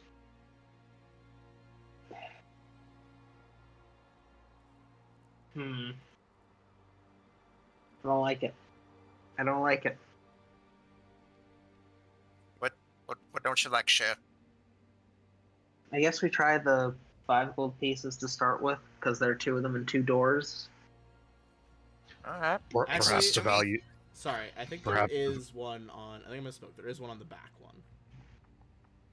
That's what I thought. All right. There is one. Let's put the 2 gold piece in the one back here, Okay.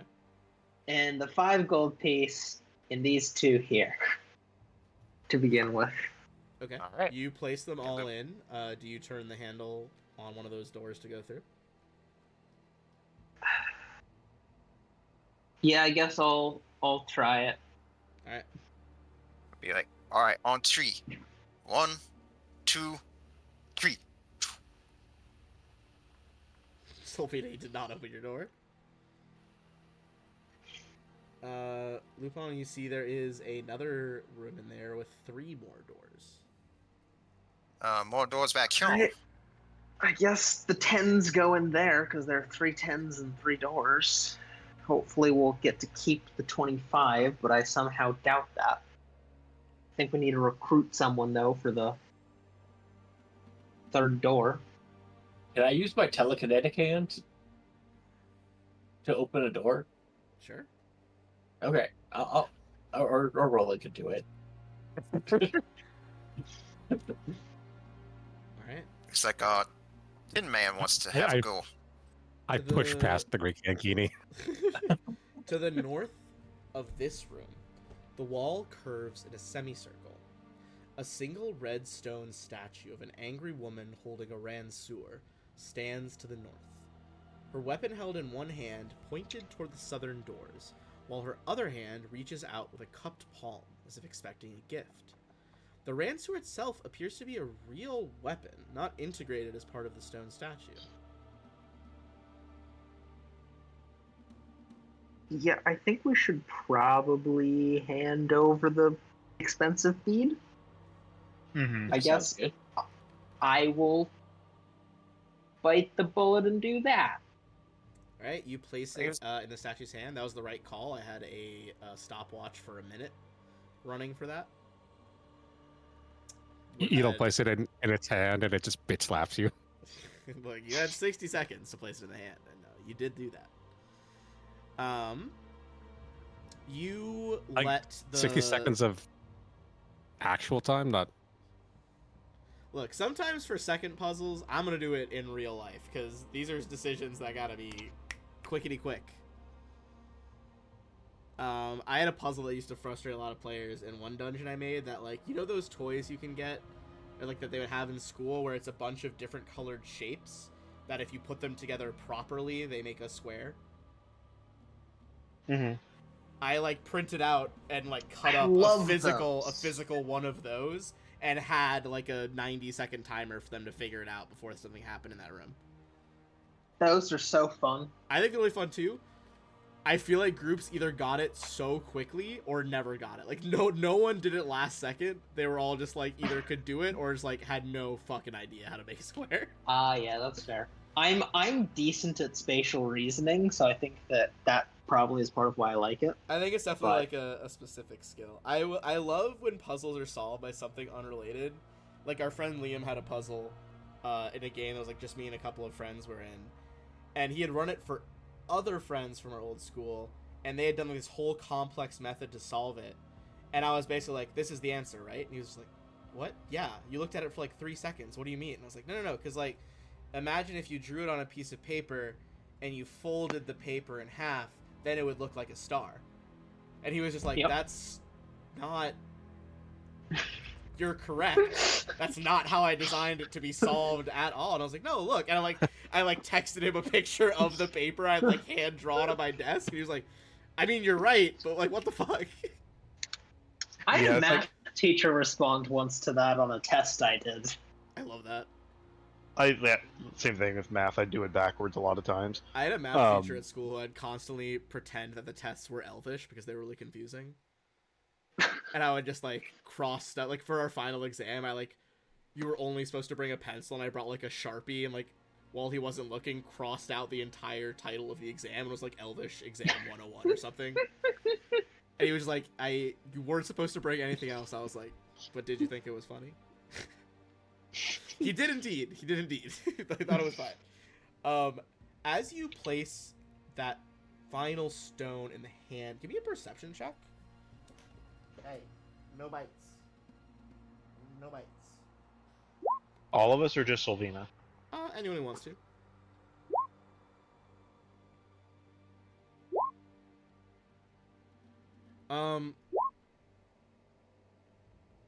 On the 28 and the 21,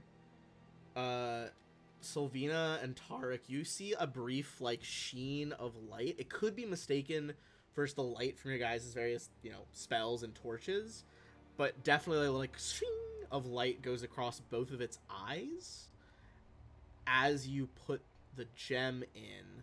Either of you could make an Arcana check on that, having spotted it. Oh boy.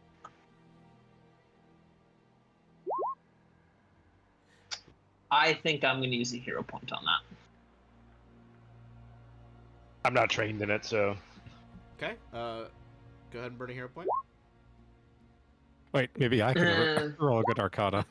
Nope. Not great. but- You're just like focused on fully like not even looking at the rest of the statue. Like, damn, that Ransuer looks kind of cool, huh? No, I use swords. Fuck the ran sword. You guys think there was some sort of magic spell involved with the eyes there? Kind of unclear what exactly it was, although you don't feel like any hostile action has been taken. I will say though, as you put the garnet bead in its outstretched hand, like where it's proffering for that gift, you hear a slight grinding of stone, and you can tell the fingers around the Ransuer have loosened. You can just kind of like pull it out of the statue now, like right out of her hand. You sell it. Does it seem magical?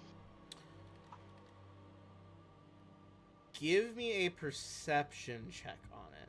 It does seem like it's magical, but give me a perception check on it. Like anyone or just Selena? Anyone can make it.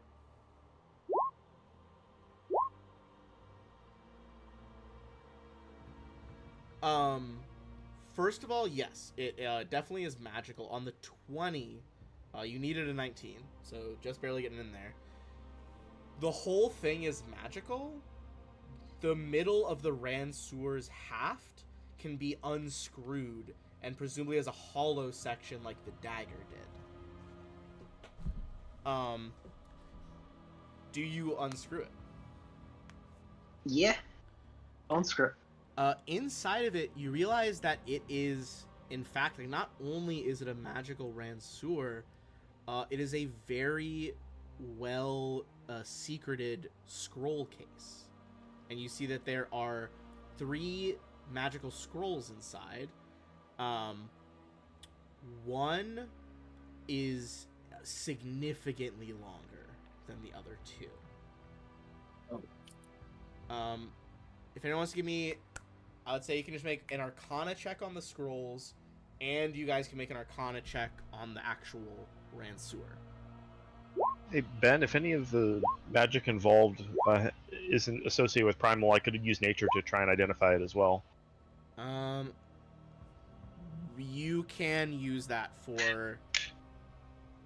It wouldn't get you all the scrolls. It would get you some of them. Okay. I was a 27 on those scroll sounds. Okay, so the 27 was for the scrolls. Yes. All right, you and Tarek would identify the first one. Unfortunately, that 20 is not getting you much more than this.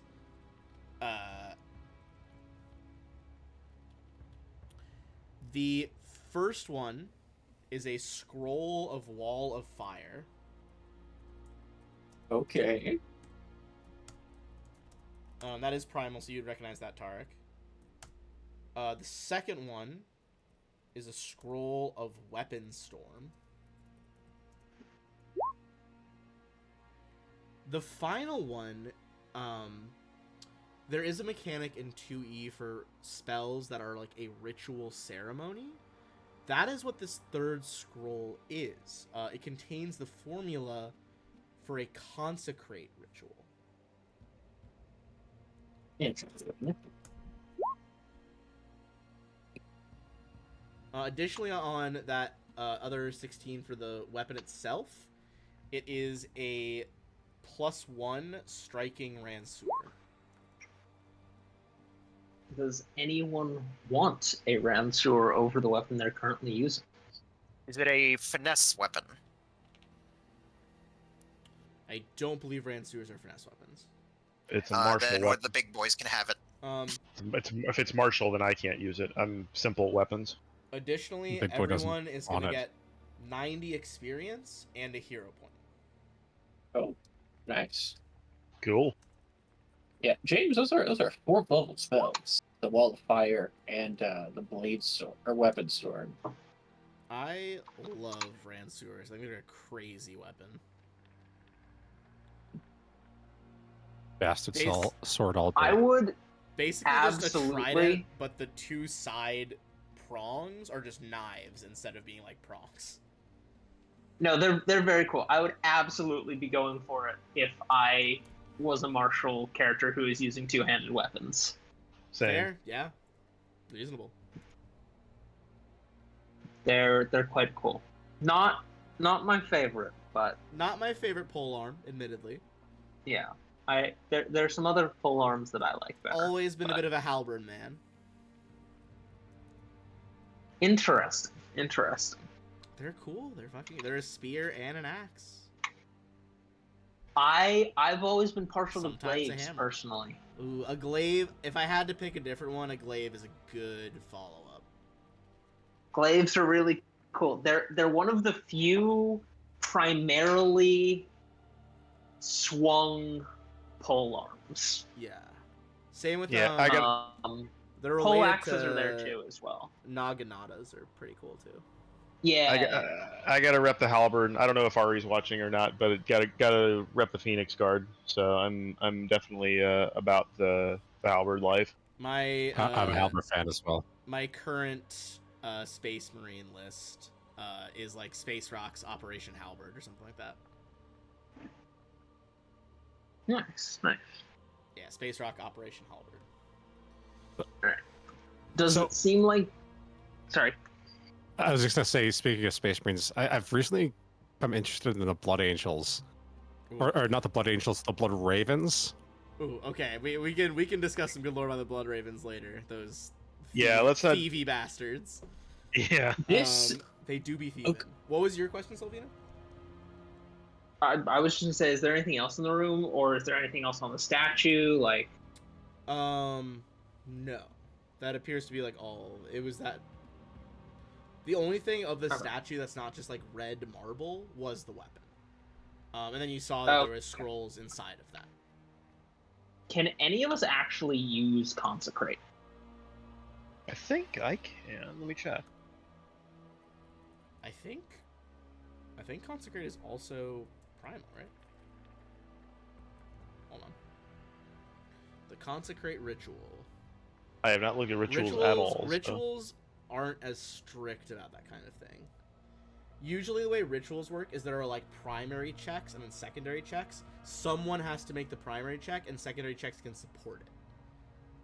Okay. And those contribute to the success of the overall ritual. Yeah, so consecrate, the primary check would be religion.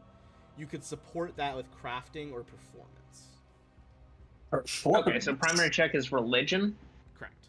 Yeah. Got it. I have probably the best religion out of all of us, but I'm probably the only one trained in performance.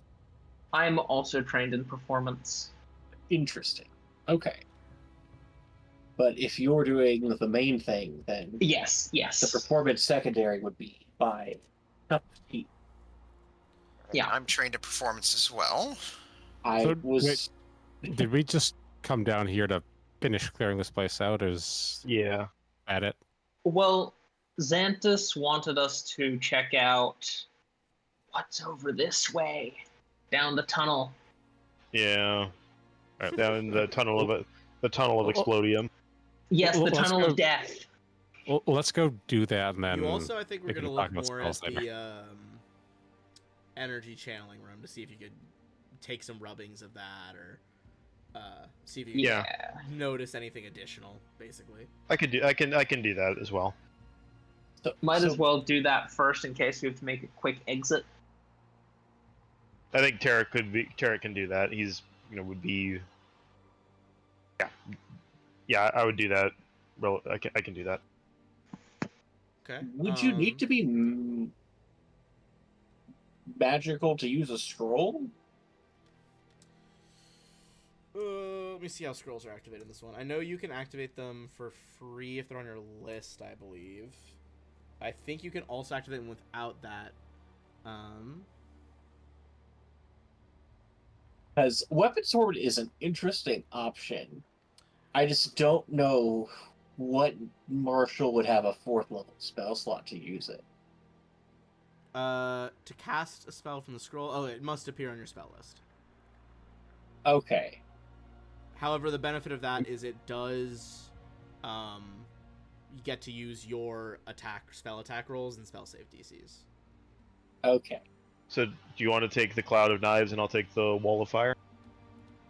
Weapon Storm involves you doing... Effectively, it makes you do like a weapon attack that's in a 30-foot cone. I don't have a weapon. If that's on my spell list. Thank God Roland can't cast that. No, I was All right. trying to give the spell scroll to Roland so he could cast it once, at least. Maybe you guys spend your turns like casting it for me. It's like fucking from behind, like Ghost helping make the pot. It's like helping guide your hands into this fucking correct configuration. There's a somatic material, like a component of the spell that involves you swinging the weapon. Do I need to be proficient in the weapon? Well, here I can. Well, because I have my staff and all I can use, so Yeah. I'll take it then if it's primal. Okay. Watch me take like a bunch of levels of Magus so I can cast that. Maybe that's who would use That'd this. be pretty funny. It's an interesting option. It requires a lot of things going for it to be like super effective. I mean, I've Well, I got guess my your staff. staff is pretty good, actually. Yeah. Or honestly, if I wonder if there's a way I could do that with like, if I use my Untamed shift in order to like create claws, and then I can attack on 30 feet radius with them. Interesting. I don't know. I'd have to read into that. That's an interesting idea. It's a 4th level spell that you could learn. I'm gonna, as you guys are investigating the back room, I'm gonna remind you guys of the description of it. So this room's walls, floor, and ceiling are caked with a thick layer of dark soot and ash. A 5-foot wide, 2-foot tall slab of red stone stands in the middle of the room. Its top etched with the image of a 7-pointed star, which you guys would know now as a Sihedron. Surrounding that are 5 more slabs of red stone. These pylons and the central stone are all curiously devoid of any ash or soot, and occasionally seem to shimmer with a faint, fiery energy. Oh, that sounds bad. Yeah, perception check. I want us to get a closer look at that. Okay. But I use Arcana instead to see like what's going on here. Wait, where are you guys? In here. This magic room, y'all. Oh no, the doors! I just started See? smashing stuff. No, the exact Oh, problem Nix was Mr. talking about earlier. Mr. Tin Man, I don't think you don't want to go smashing stuff in here. It might end up very bad. 15. Tark, you... Can- What? I forget who it was. I think it was Beans asked about Arcana. Make Yes. an Arcana check.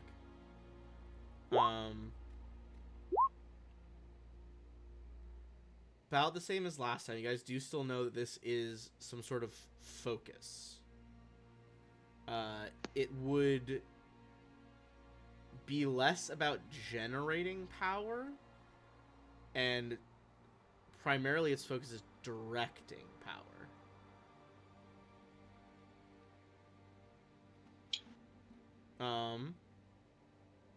There's a lot of complex magical iconography on this stuff. You could try to take rubbings of that. Again, a lot of it is in Thessalonian. Yeah, I think taking some rubbings of that probably makes sense. But we have like no idea where this is focusing energy to. We swear that it's Not positive. okay. We don't know where. I have a theory.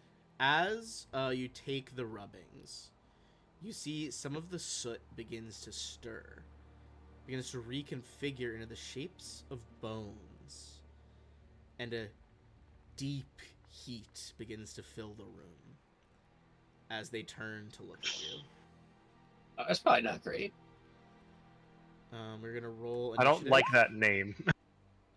Do these things have the fire trait, or are they fire elementals? These or things made have of fire? the fire trait, yes. Wonderful. Wonderful. Okay. I have things for them. I had a I suspicion. love their expression so much. You can see No, some their of expression is great. the muscle, like it looks like almost like exposed musculature made out of the fire surrounding these just like scorched bones. Will I smash on the initiative roll? Let's find out. I did not. I need to roll my.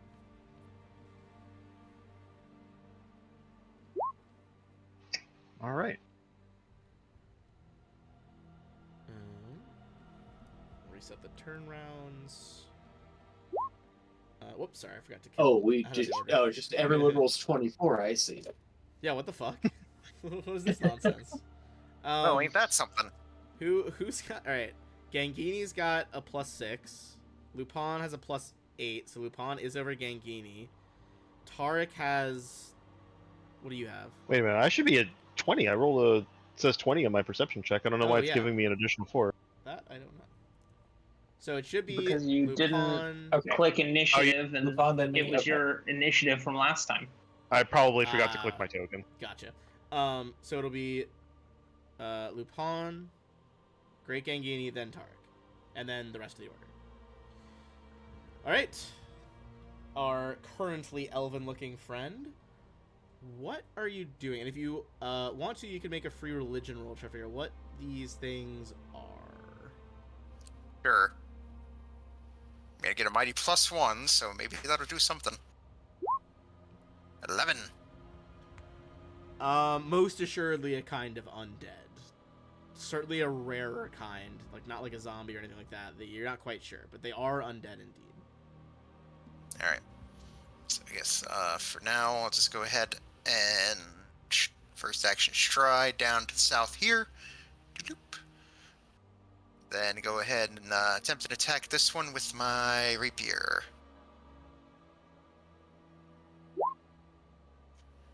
12. 12 is not gonna be enough.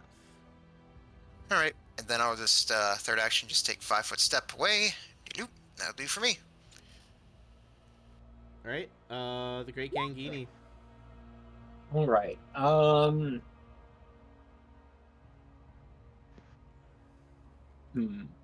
Okay. I'm going to cast Noise Blast. I think I want it like here to hit these two, 10-foot radius. Okay. So I'll do that. And it's going to be, I think it's Fortitude save. Okay, double check.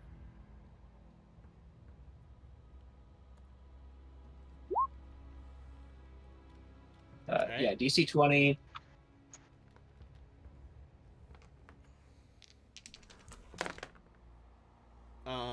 One pass, one fail. The bottom one passed. The right one fails. Okay. So it would actually, take- the bottom one crit successes and is unaffected. Okay. But this one takes 11 and is currently deafened for whatever good that will do it. Yeah, and I'll move. Here sounds good. All right. 2, 3, 4, 5. Yeah, I'm gonna move that. Tarek. Tarek will stay where he's at for the moment. I'm going to, and I had a suspicion something like this might happen. What's up? Sorry, Lupin should have made this as well because he was adjacent to one. But both of you give me a reflex save as you stand near these intensely heated creatures. All right. Reflex, you say? 21. 16.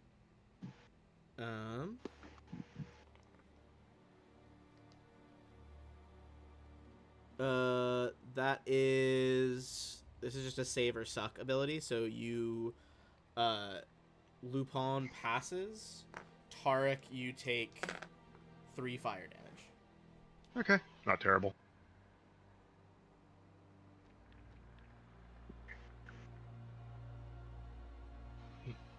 grimaces a bit, and then starts chanting. And as the air starts to fill with mist, and all of you can begin to smell the sea, as kind of sounds like almost like as if you're at the seaside outside, and I'm going to cast Quench. Ooh. Oh. The smell of salt water fills the air. And I'm going to center the burst, like essentially the square to the lower right of me. It won't ping for some reason. Yeah, I'll get all three of them. Yeah. Alright, basic fortitude So save. it will snuff our torches. I have spares. I'll replace it. My light source is a Everlight crystal, so we'd have that light regardless. It's not listing it. My DC should be 20. I believe. DC's 19. Excuse me. Okay, so I'm gonna remove the light being given off by Sylvina, the light being given off by Lupin. I still have random bits of fire floating around me. It won't give off light, but Sure. Well, we'll say that it'll enable you to make perception checks and stuff at like. oh 5. well, no, I don't have it yet because I haven't opened my elemental gate yet. I haven't channeled elements yet. Gotcha. Okay. But So that happens now for the. and the combusted should be shedding light though, right? Oh yeah, I don't know how far they shed light out actually. I'll have to check. Ow! I keep hitting my knee on my desk. Yeah, don't that hurt? Sound like it hurt. It's fine. Your DC is 20, you said?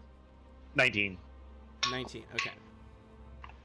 Will be 20 next level. 2 pass, which means they would take half. 1 fails and will take full. So go ahead and roll 48. As the salt water kind of, like an ocean vapor, carried around the breeze of this room. That is a bang on the average roll. So 9 to the top. Yep. 9 to the middle. And 18 to the bottom one.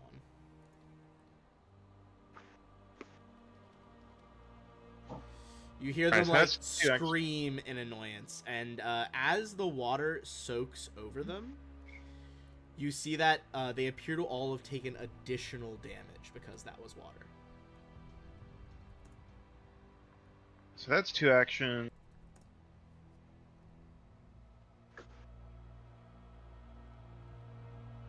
I'm gonna hold where I'm at. I think. What's the? I'm still learning all of these spells. Honestly, I'll just take with my last action. I'll take a swing at the one next to me. All right, you bring your staff up for a swing. 15. That will not do it. It's kind of like impacts the side of the combusted. Doesn't seem to hurt it. Sylvina. All right. First action, channel elements. Second action is going to be extract element on the one next to Tarek. All right. Fire motes spiral around you. The heat in this room picks up even more. So I need it to make a fortitude save. Okay. Ooh, it nat ones it. Ooh, ouch. What Okay. does that give it a critical failure? Or a fail? It's a critical failure. So it'll double the Okay. damage, which unfortunately on So 2 it's- ones is a 4. Yeah. But then 4 damage. also on a failure. On even a success, it gets most of the effects. It's on critical success, it's unaffected. Yeah, It takes okay. -1 circumstance to saves and AC against my impulses. -1 to save and AC. And it is not immune to Things it would fire be damage from me. Ooh. You see it flickers. Because Um, some of its fire is now floating in my kinetic aura. I think you draw out its flames. I see the one at the top is not really burning anymore. It is essentially just a blackened skeleton with like a small flickering orb of fire in the rib cage, having been significantly removed of its fire. And then I have one more action because that's a one action Oh, impulse. sorry. Go ahead. And I'm going to do it to the bottom one. All right. What's the DC on it again? The DC on it is 20. It will succeed, but not crit succeed, so it'll take Half, and half it of still that. gets the effect of everything. And oh shit, sorry, that was not what I meant to do. Basically, approximately the same thing has happened to the one that got the critical failure due to differences in rolls. And then it also has the effect. There we go. Okay. Again, so two of them are very dimly lit now. This one is still fully burning. This one is going to move to here. This one is going to move to here. And this one is going to move to here. They've all used one action. You see they are kind of stumbling, holding their heads as if like in pain and in horror at what is going on. All three of them open their skeletal jaws and scream. Fire spirals around the room out of their bodies, seems to be enhanced by the stone architecture. Everybody give me 3 will saves. We're going to go one at a time to keep this simple. Roland, give me 3 will saves first.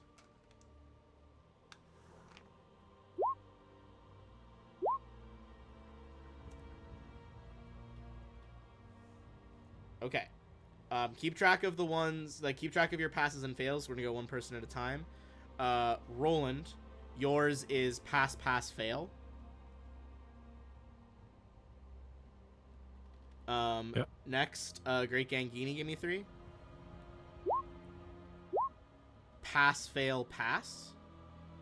And the order of these is relevant. Don't just keep track of the number of each. The order is relevant. Solvina, give me 3. Pass. I'm going to use a hero point on that Okay. last one. Go for it. I feel like it's a good time to use it if it's on the 1. I think Mhm. that's a good bet. Changed it from a crit fail into a fail, which is definitely worth it. Pass, Okay. pass, fail for you. Lupin. Alright.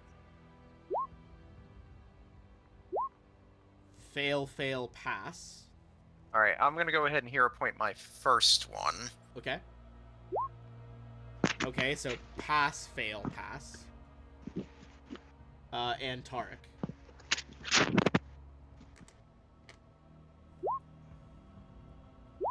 I'm gonna spend a hero point on the nat one. Yes, yep.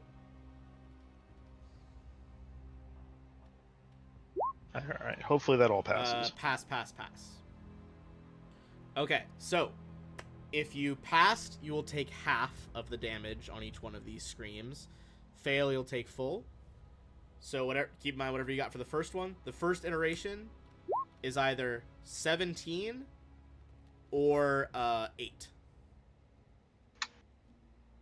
The second one is 18 or 9. And the third one is 16 or 8.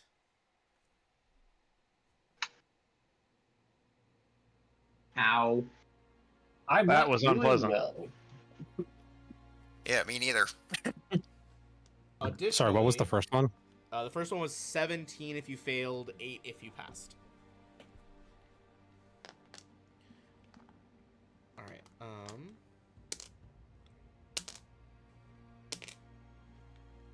And sorry, how much was that last one? Last one was 16 or 8 if you passed. Okay.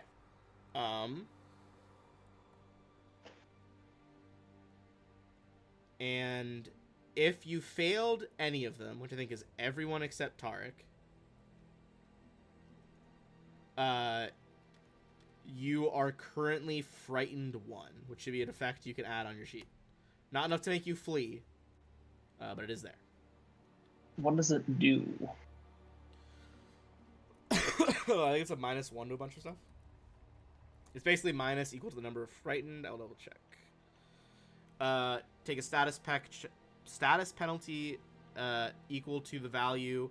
So in this case, just -1 to all checks and DCs.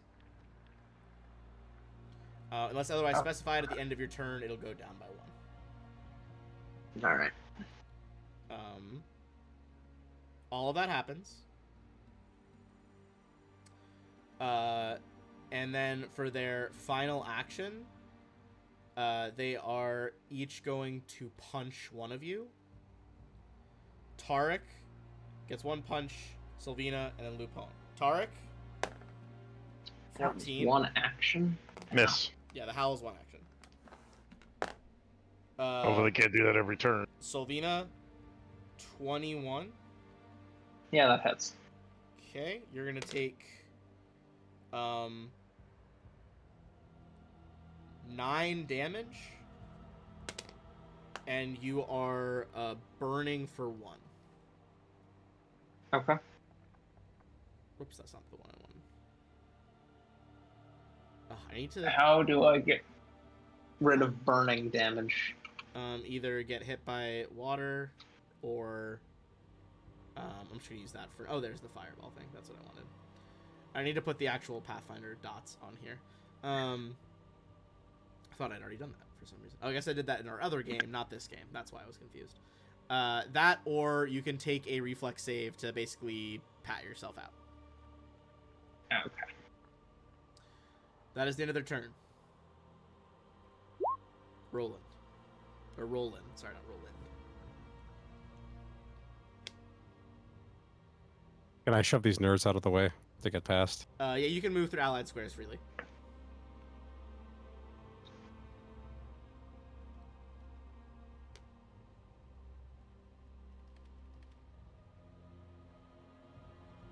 What does that 1 mean on them? Those are the ones that got the fire sucked out of them, so they're taking penalties from Sylvina. Alright, I'll hit the one in the middle then. Okay. Alright, 1 action, move up. 2 action, vicious swing. That is a hit, but not a crit. And it takes Damn it. the full 18. Look, they can't all do like 60 damage. Alright.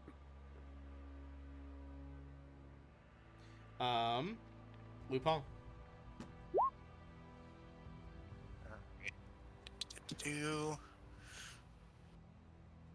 So I'll go ahead and stride do this way. If I'm here, am I flanking with either the top or the middle one? You're flanking the top and the middle ones, not flanking the bottom one. Both of them. So with top and middle. Okay. In that case, I will then here, and then for my second action, take strike with my rapier at him. The other one in the middle. Okay. Going for the one in the middle. Right. 26 for 9, and since I'm flanking, that means I get an extra d6 for sneak attack. All right, go ahead and roll your d6. It's not quite a crit, but it does hit. All right, 1 for 10. This one is just good damage. way below bloody now at this point. This one's looking pretty bad. It's taking the most damage from you guys. And yeah, I'm in pretty bad shape. I'll just go and take 5-foot step over here. Boop. That's all for me. The Great Gangini. I'm gonna electric arc these the top 2. Okay. Reflex saves, right? Should be. Top one gets a 20, not nat. The other one also beats your DC, but they'll both take 6. Okay. Or is it just basic saving? Oh, okay, so they both take half, so they'll take 3. Okay, yeah. Again, that one in the middle looking really low. I'll cast shield as well. Swirling like wall of cards and flower petals spirals in front of you. Tarek. You said these are undead, right? They are undead, yes. I'm going to burn all 3 of my actions to cast my second level heal. So 30-foot radius. All of us will heal 2d8 plus 16, and they will take 2d8 plus 16. Oh, what a fucking play. Do you have Solid. a holy symbol of your got, by I the way? don't, but I think well I think you would slam the staff down and just like the radiating energy, like greenish energy of raw primal power just spilling out. Yeah. The room, which had all these like bright reds and oranges filling the area, is dimmed by this cooler, like bluish green. Everybody heals 21, and their save is my DC is 19. 19. Will right on a heal burst. I don't know actually. I think it's Will for that. I am pretty sure.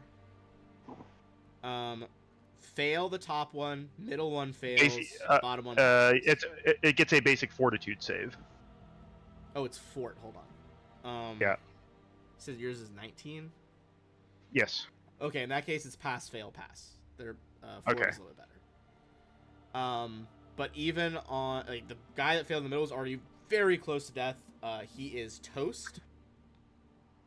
The ones that pass or both still take 10. And they're both very close to bloody, right on the edge of that value. But the final one, like, you see it, like, give another scream, almost like it's reliving its last moments, and, like, covering its face as if from an explosion, and crumbles back into soot and ash. Also, forgot about their auras. All of you who are would have been next to them on their turn and give me reflex saves as well. So Lupin, Sylvina, Roland, and Tarek. Actually, Roland, Wait, that would have been you. You would have been farther back. Yeah. So just Sylvina, Tarek, and Lupin.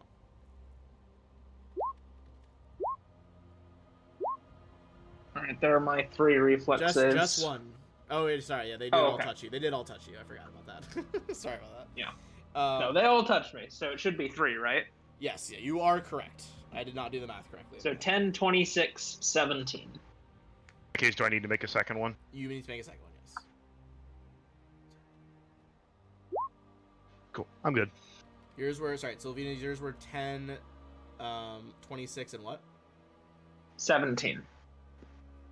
Okay, so you're gonna do fail, pass, pass. These ones are just save or suck, so the 2 passes do nothing. The fail does 4 fire damage. Tarek, what were all your ones? Or your 2? 21 and a 23. That You're should be fine. And Lupin is also fine. Okay. Sorry, I forgot that was another ability. Continue. You do your burst healing. Sylvina. Alright, I'm going to take 1 from the burning. Yep. Then I will send out a flying flame. Just another of the little swarm of The like wasps flying through. Or Yeah. bees. and then this is going to be balances out to 20 for the save because I've got frightened 1, but they also have the -1 on saves against me. Okay. So it's reflex. Yep. Top one passes, bottom one fails. Alright, so the top one takes half, the bottom one takes full. They are both below bloodied now. And then I will step up to here. All right. It is going to be their turn. Neither of them can scream again yet. Gosh.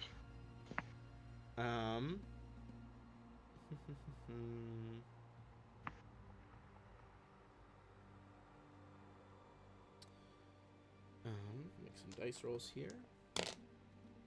Okay. One is going to move here as one of its actions and double attack Gangini. The top one over here is going to full attack Roland.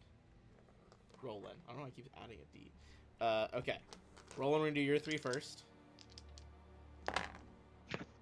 3? Because that the one next to you didn't move. Right, but one of them is dead. Yeah, but they're punching 3 times. They have 3 actions. Oh, okay. Never mind. Yeah. The first one is a crit. Second one is, I assume 14 is not going to do it. No. And then the final one is definitely nowhere close. The crit one is going to be 11 bludgeoning damage, and you are burning for 3.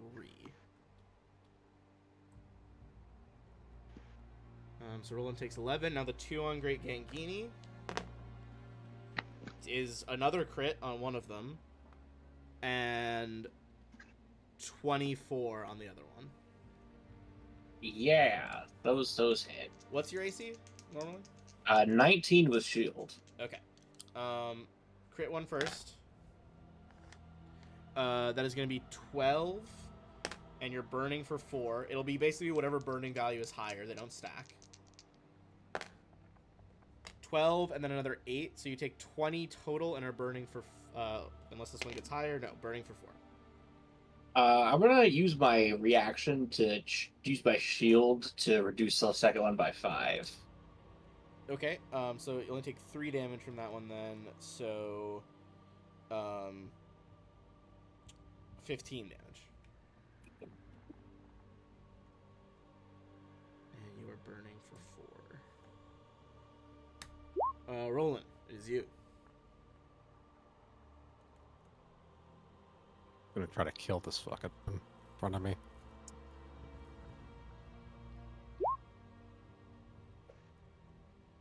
That is a crit. Once again, we'll go with the higher value, the 34. This one is, it's barely alive. A stiff breeze would knock it over this point. You see, most of its bones have disintegrated already. It's like a floating half torso. Even Is with a 15 hit? flanking up to a 7, it's still not going to hit. Very close, but not quite. Lupin? And I take 3 fire damage, right?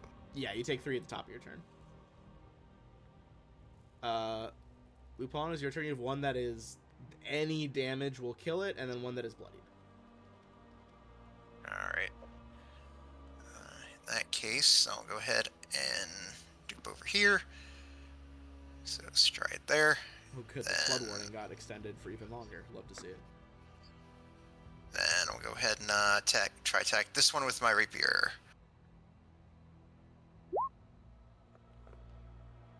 Oh. With flanking, that becomes a crit. And you just... The needle point of your rapier goes through where its brow would be on the skull, and goes so far forward, like the basket hilt just shatters the skull apart. Full dead. Alright. Then I'll just go ahead and for this way, and that'll do for me.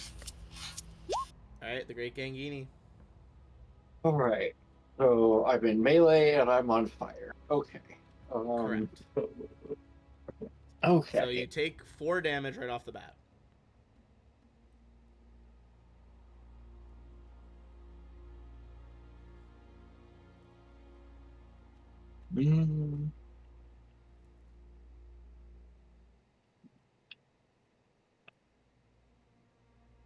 How do I put myself out of being on fire? You can either make a reflex save, or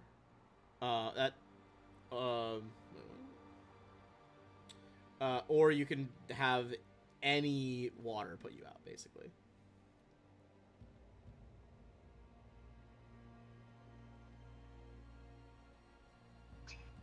I'm looking up something.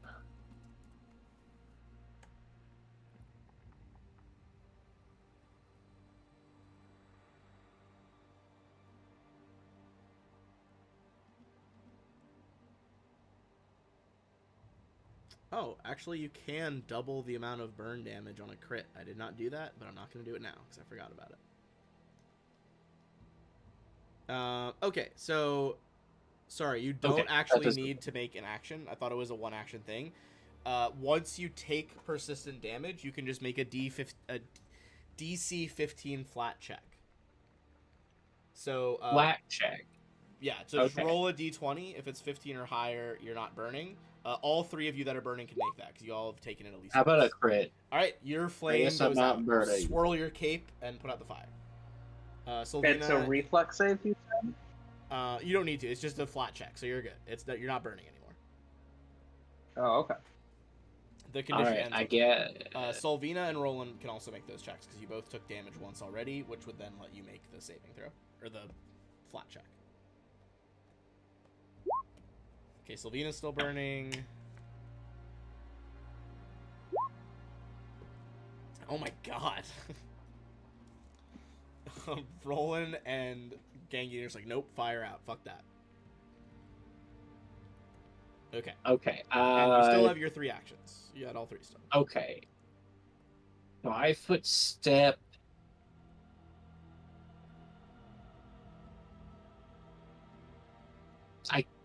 Hmm.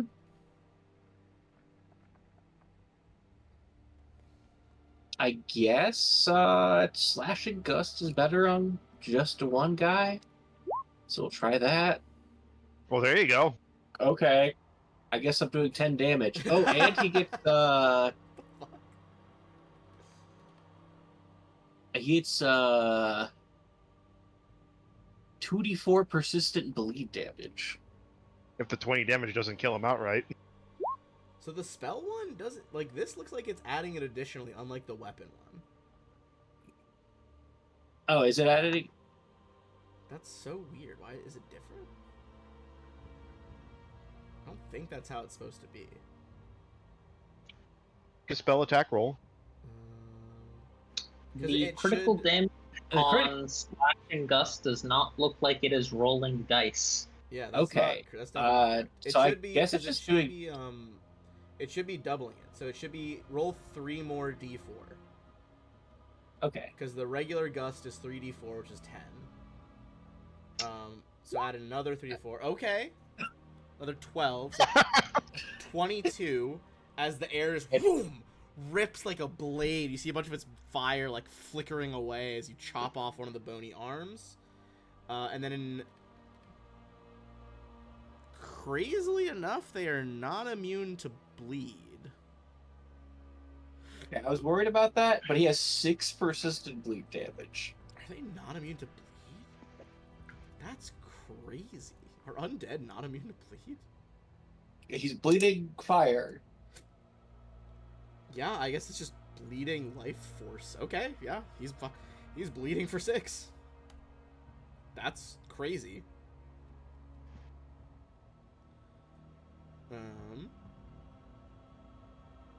A slight high roll. But that's the end of my turn. All right, Tarek. Okay.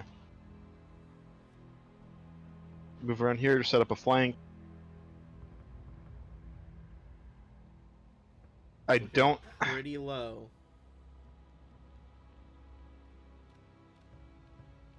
Yeah, I don't have any. Unfortunately, don't have any good cantrips or other things for this, and I don't want to burn my last heal, so I'm just gonna try and smack him around.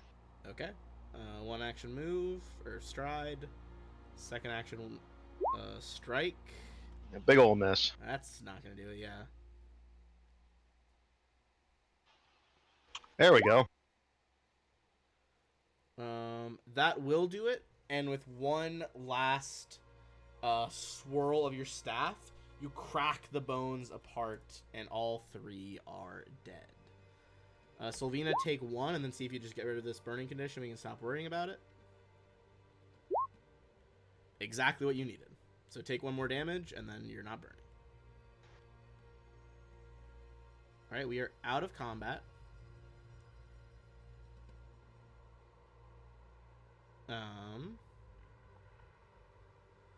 Did we successfully get the rubbings? You did successfully get the rubbings, yes. Cool. Take a few minutes. I'm gonna make medicine checks on Roland and Gangini. You guys are gonna get Can a you make hero one for me point. as well? Sure. You guys are getting a remember it does take an hour to do that, by the way. Or is it 10 minutes? Oh, all right. I'll double check. I thought in it a was second. 10 minutes. I think it is 10 minutes. Everyone gets 70 experience and a hero point.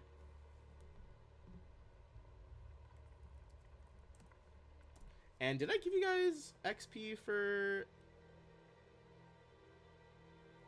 the discovery of this room last time?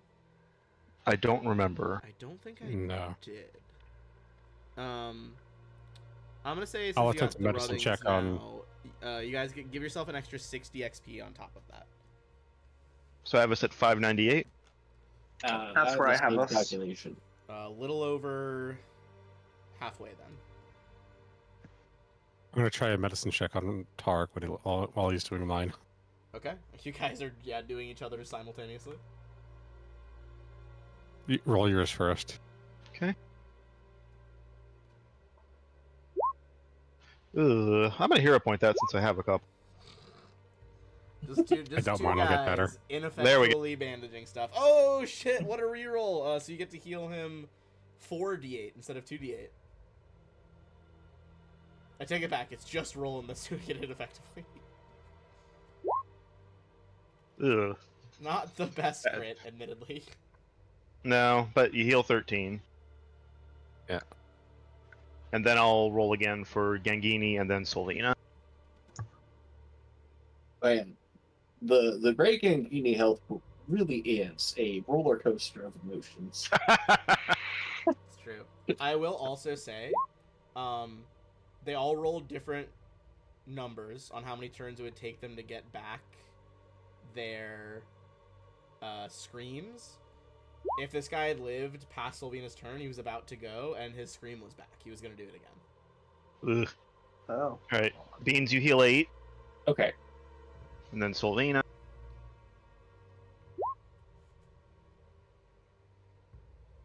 The triple scream is definitely their deadliest ability. You also heal 8.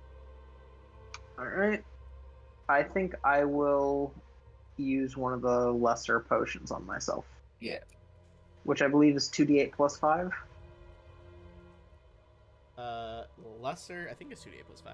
I'll check the companion. Yes, I believe that's correct. I'm gonna use my Alright, last that's one as well. 14. You know, I'm gonna burn one too. Alright, that doesn't quite get me to full, but it gets me close enough. I'll take 50. It's 2d8 plus 5. 5. I'll take that. That is an unfortunate roll. Lesser healing Oh, addition. jeez. Yeah, it's 2d8 plus 5. I just checked. I'm so sorry, Alright. Boz. Pause. Yeah. Oh my god. Absolute dud of a potion. You pass out some healing, Derek. What's your health at right now? I'll give you my other lesser healing potion. And Sylvina, you wanted to look down the hall, right? Right, you heal I another guess 15. That's what's next, is to start heading down the hall, right? Yep. Okay. I will save you some time. You head down the hall. It's all scorched to shit the whole way down. You head straight west for about 200 feet before coming to a collapse in the tunnel. Give me a Sandpoint lore check, Sylvina.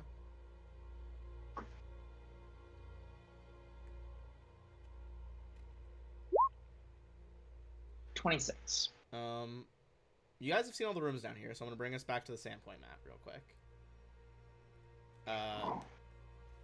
Solvina, it occurs to you that from like where you guys entered her tomb and then went farther west out of the ghoul catacombs into the whatever this place is, the HF compound, you're like clearly way too far away, but you're due in the direction of the old lighthouse.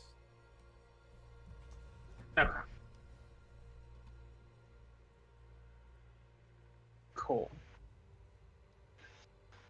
Alright, I guess we should go and report to Xantus and that the whole area has been cleared out, and then report to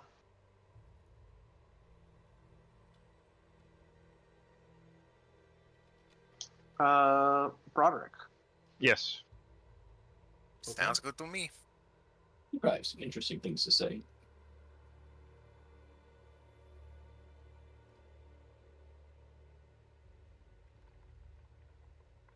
All right. You guys check in on Xantus first, I assume. Mhm. Xantus, again, see you guys come back less bloody this time and more like covered in fucking burns. And he's like, oh, by the Song of the Spheres, what happened to you down there this time? Would you release our undead fire monsters? He like looks at like the still smoldering clothes and he's like, I would believe that at this point, yes. The area's cleared, as far as we can tell, anyways. Took us directly under the lighthouse, It didn't go all the way under the lighthouse. It was in that direction. or in the direction of the lighthouse. It's still like it brought you 200 feet from there, so it still would have been like 800 feet or so to get to the lighthouse. Yeah. But it looked like it kept Gotcha. going in that direction.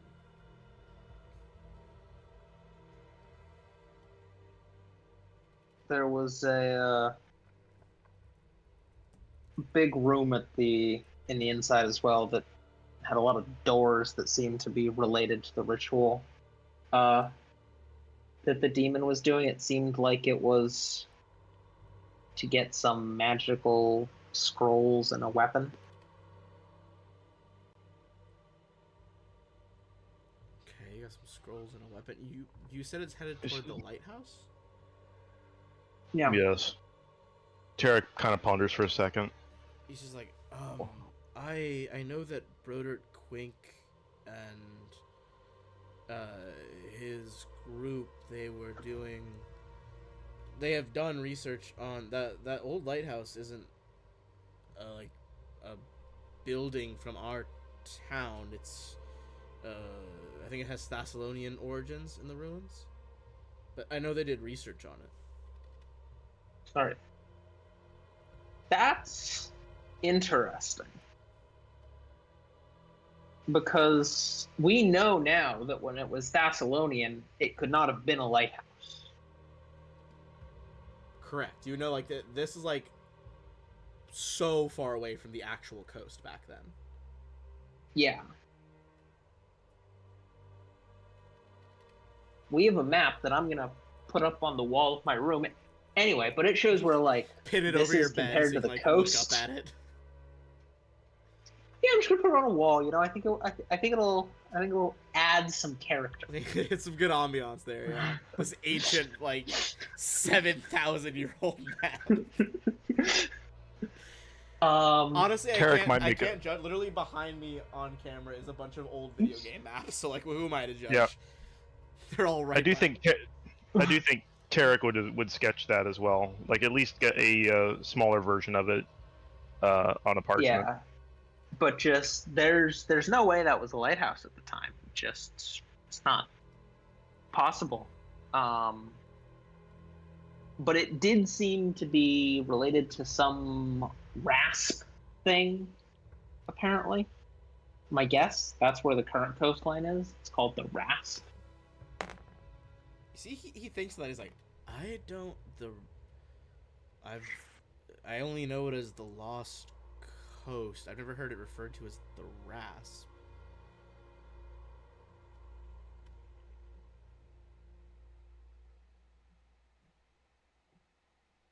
Yeah, I don't know.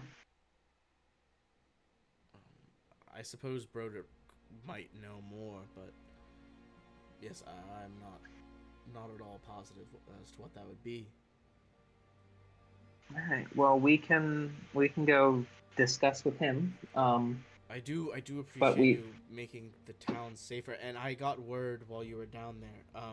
Adrani should be here on the morrow, if you would like to join us for the ceremony. That I don't know. It's only Tarek fitting thinks- you recovered her body. I won't force you, but if Tarek this thinks about that for a works, second. She owes you her immortal soul. Well, considering the problems involved with her thus far, going down, having been taken down to the catacombs, perhaps it might be best if we're there, just in case of any other strange occurrences. Fair Well, I will look forward to seeing you tomorrow morning. All right. Okay. Well. Yeah, go ahead. So I'll say like, well, considering what we've been up against, well, I'm thinking I might need a better gun. I'm not very well. I was versed going to in- ask if any of you. Mhm. No, sorry. Go ahead. You just like it's like I'm not very well versed in firearms, but some of the local smiths might know more. Which is my way of saying, in the meantime, I'm going to spend some of the gold I have to upgrade my flintlock to a dueling pistol. Hell yeah, let's go. Nice. By the way, did you guys sell anything before we entered the dungeon? We haven't sold anything. I don't think anyone Oh, sold okay. anything yet. I think you just All we did was buy stuff. yeah, with like the gold Yeah. you guys got paid for the mission. Did the upgrade of my weapon cost anything? No, so because no, what I because did you is, guys had already found the rune before. and yeah, I bought a striking room for my staff as well, and we just included me purchasing that, and the installation of the others is kind of part of it. Yeah, he basically like he bought it for 65 or whatever, and then the guy was like, all right, I'll install the others while I'm doing this. There isn't like a brothel on this tiny island, is there? There is. The Pixie's kitten. Oh, Yeah. nice. I guess Lupin will look at you saying that and being like, he'll ask, do you leave the armor on? It's actually do you leave the armor on? It's actually a level 4 brothel. Are you considering going in? Like Doing halfway some- through talking to the guy, Roland gets bored and just starts walking out. Holy work? You know that you head to the Pixie's Kit, and it's this place that's been you are probably told by some of the regulars that it's very like styleful. It's a graceful establishment. It's run by a woman named Kay Tesserani. If accounts are true, she basically keeps all the girls safe, and there's also not just girls there. She's a very powerful sorceress.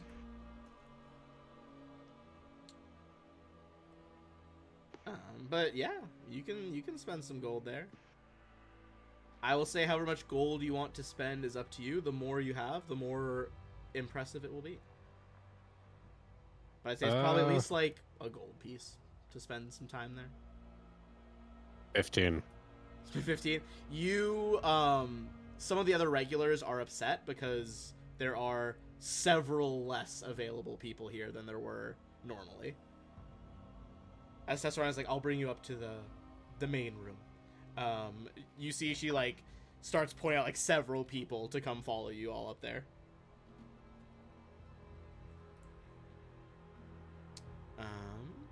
So you're relaxing over there. I think the Pixie's Kitten is, just in case it becomes relevant for you all, are from each other. It's 43. Yeah, 43. So you're about down here.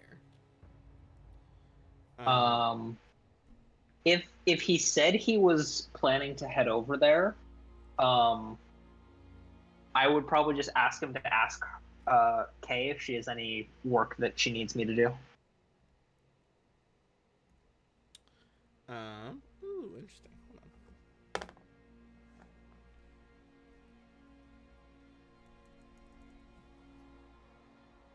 All right. On that luck roll, you would be able to relay to back that Kay doesn't love doing this, but she would be appreciative if you did some like intimidation from some clients who have not paid their back dues.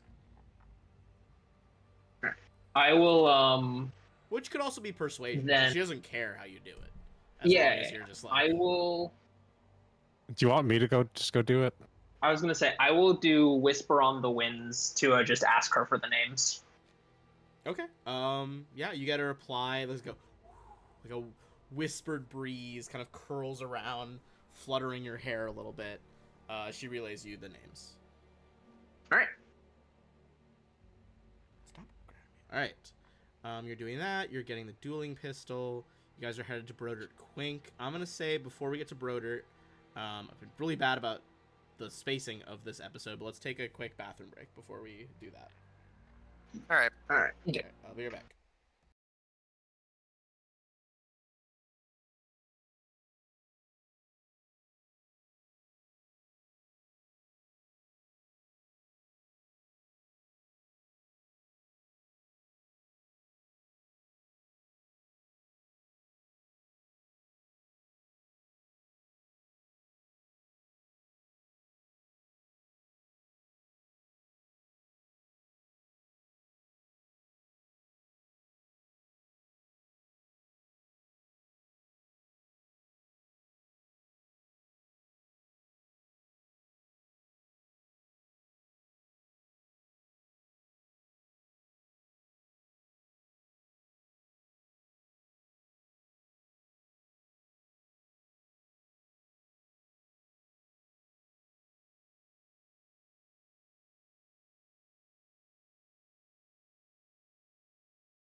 live now.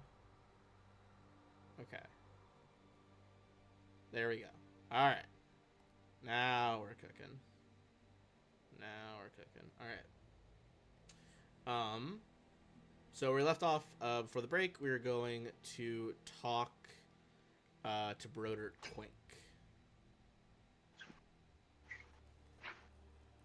And offer him those sketches, the rubbings, I should say.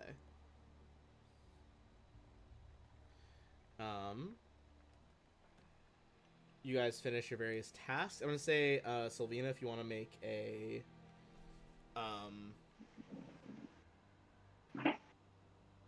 either like whatever kind of check you want to make to try to persuade these people to give money back. Do I think taking 10 would be enough if I have a +8?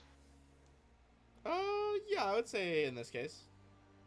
Alright, then I will just do take 10 to do that. What are you, is it, bluff, diplomacy? Like, how are you taking 10 on them? Well, it's +8 to all of those, actually, so I just need to choose one, I guess. Up to you, yeah. Then probably flavor it. Seeing as I want them to continue to be patrons, I'll probably do diplomacy. Okay. You managed to talk them into getting their shit together and paying back the Pixie's kitten. Hell yeah.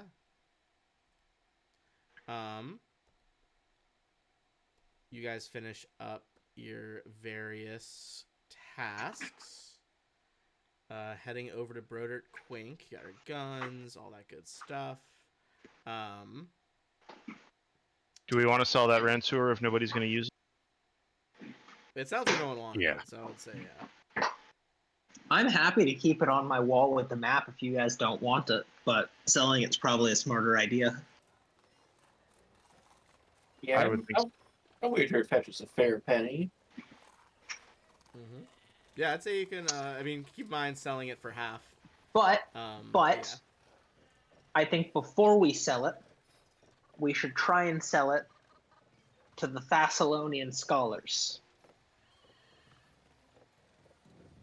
Because it came from a Thessalonian ruin, and we might be able to get more money for it from them. Interesting.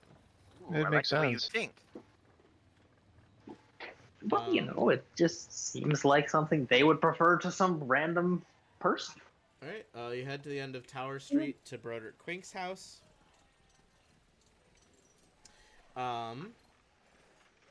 And as you all meet up there, sorry, excuse me.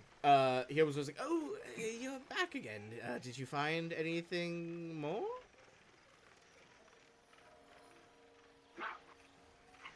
Any more carvings or any? Hopefully, no more demons to keep yourself safe.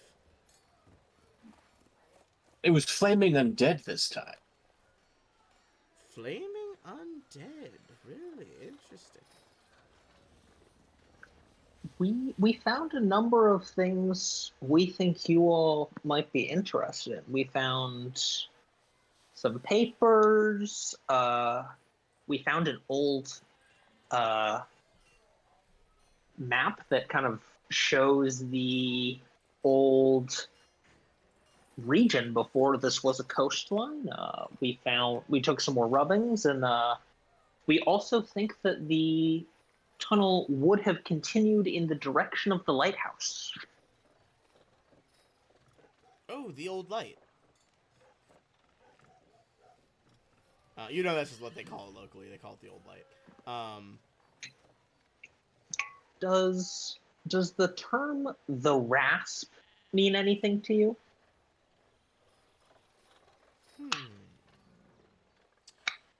The rasp is yes, it is well, I should say not is, it was a series of bluffs and cliffs that ran between the Fog Scar Mountains and the Mush Fens. Back in ancient Thessalonian times, that was of course before Earthfall. Today, what you all would know as the Lost Coast. After Earthfall happened and coasts were destroyed, sea levels rose, the Rasp became the new coastline. I see. But you Well, think thank you. the room, the focusing arcane room, was going toward the old light?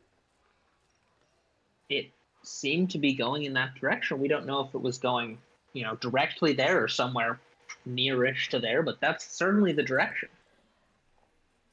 You know, before all the Sihedron troubles, and the heroes came and the Rune Lords started coming back and all that nonsense, people thought I was a crackpot for a variety of my Thessalonian theories, one of which was that this wasn't a lighthouse at all, but it was in fact a military installation of Thassalon. I was later proven right by the first group of Sihedron heroes, and we gradually discovered that this old light is what was known as a hellstorm flume. If what you're talking about, it focused fiery magics, that could have been what directed things towards the flume. Now, this was something that Elazinist, the Rune Lord of Wrath, created, some 8,000-9,000 years ago. The purpose of which was a weapon capable of striking armies or even distant ships at the coast from dozens, or perhaps even hundreds of miles away, creating a scorching beam of pure vortexical magical fire. That definitely sounds like it could be what it was. There was certainly a lot of fire and soot and all that stuff. Indeed. Alas, at this point, the flume is a ruin, and I assume the majority of them were destroyed when the Starstone impacted Galarian, but We also found something we thought you and your cohort might be interested in purchasing. Indeed, we are not given to... normally we gather knowledge. Is it something related to that? Well, down there was a statue of a woman, and I'll describe what it looked like. And it held this Ranseur. As I suspected from your description, that would have been a Elazinist, the Rune Lord of Wrath of the time of Thassalon's fall. Well, if you all are interested in a weapon that was contained within and attached to a statue of a Elazinist.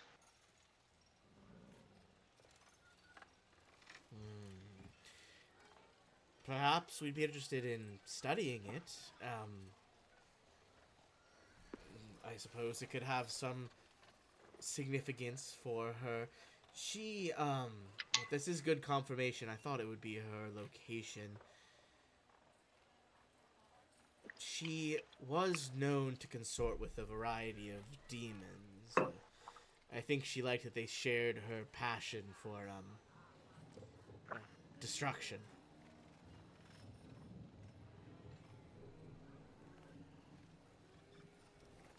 Well, we have done what we can to clear out the area. As for whether you all can go down there, that's probably between you and Abstal or Xanthus. Indeed. Well, I suppose I could pay you,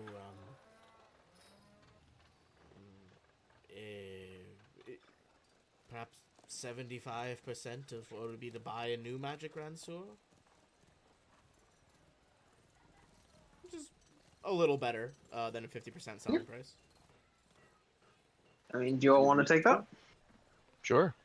Can't really do much better. I say go for it. Yeah. And I guess we'll also give him all of the documents and rubbings that we took. Of course, probably just a copy of the map if we can make a copy of that. I'm keeping the Yeah. main one. I can do a couple sketches of it.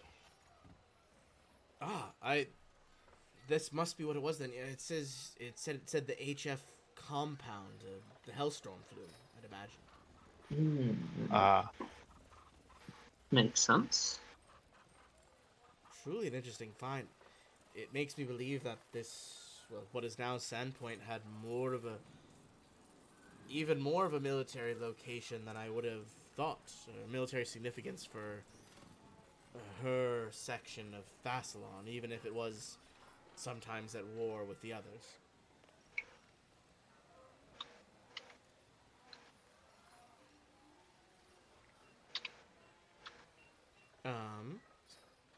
I can look at these carvings. It might take me a while, but perhaps I'd be able to parse some more information from them. Of course. Keep them. Take your time examining them. We are as much here to assist with your research as with trying to figure out what's going on. Very well. It's been a pleasure. Likewise. I will try to send a runner, if I can, to contact you when I know more. All right.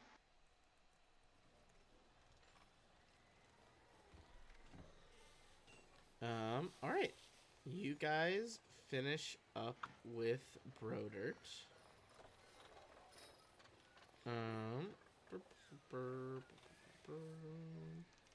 Is there anything else you guys are trying to do with the end of the day before resting to meet up with Adrani tomorrow? I would say as we're leaving Bird's place, Lupin will be like, "Oh, well, now that we're out the basement there," and he'll snap his fingers, and you see, poof, it'll turn back into Kitsune form. Say like, "I'm gonna head to the Hagfish, see if I can meet up with the old friend of mine." I'll join you. They have nice drinks down there. Big fan. All right, you guys are We gonna can get have a good time. It'll be great. a 1 reputation point with the Rune Watchers. Okay. All right, But how much money do? Oh yeah, how much money do we get total out of the Ransuer?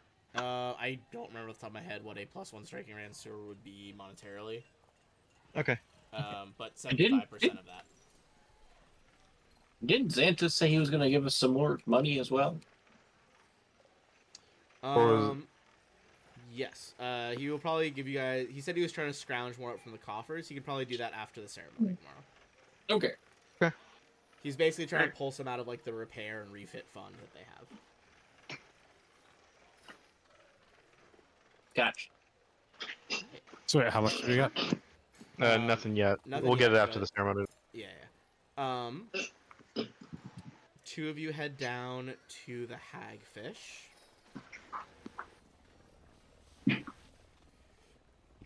Excuse me. So I guess as we're walking Sylvian, you'll see Lupin will be he'll be like smoothing out his hair and his mutton chops a little bit, and he'll turn to you and be like, "All right, all right, be honest with me, Shay. How do I look?" Sylvina, what do you think? How does he look? Can I make like a perception check? Sure, yeah, give me a perception Sure. check. It's pretty funny.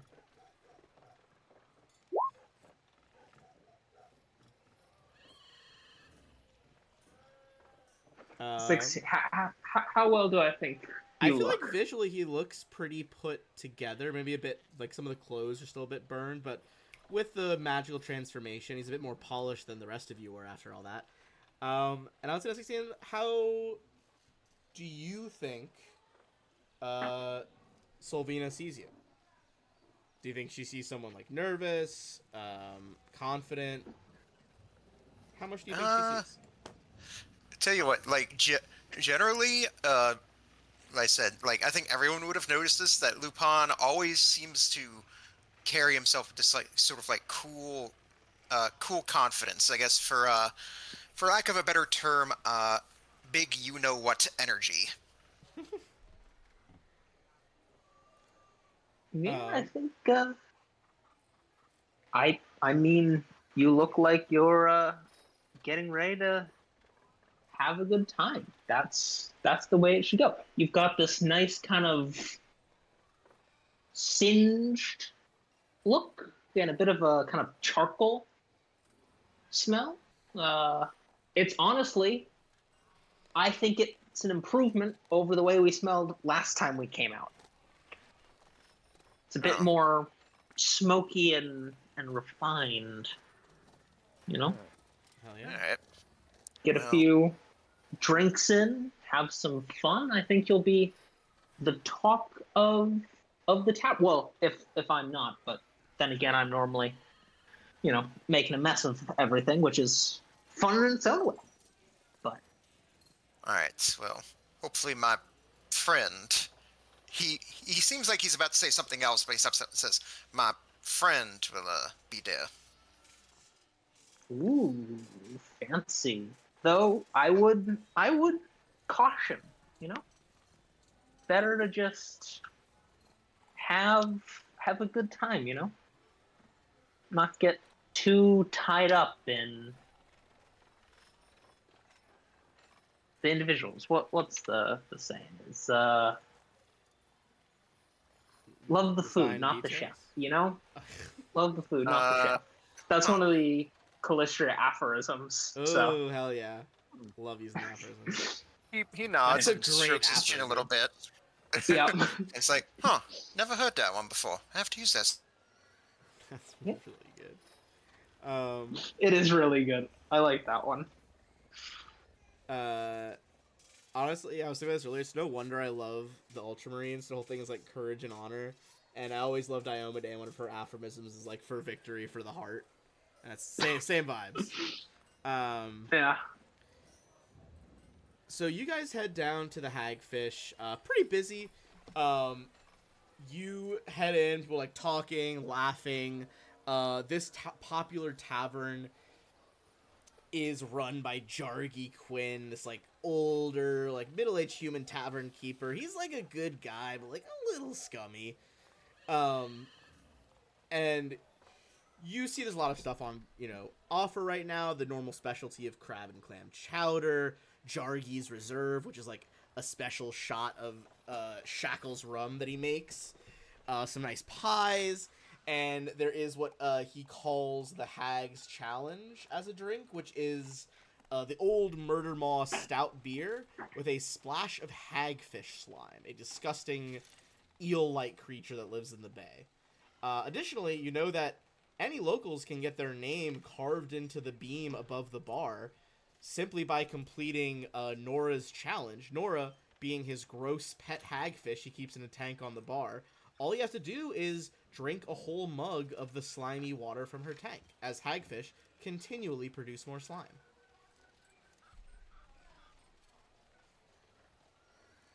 I'll go for it. Like, you sure about that, mon ami?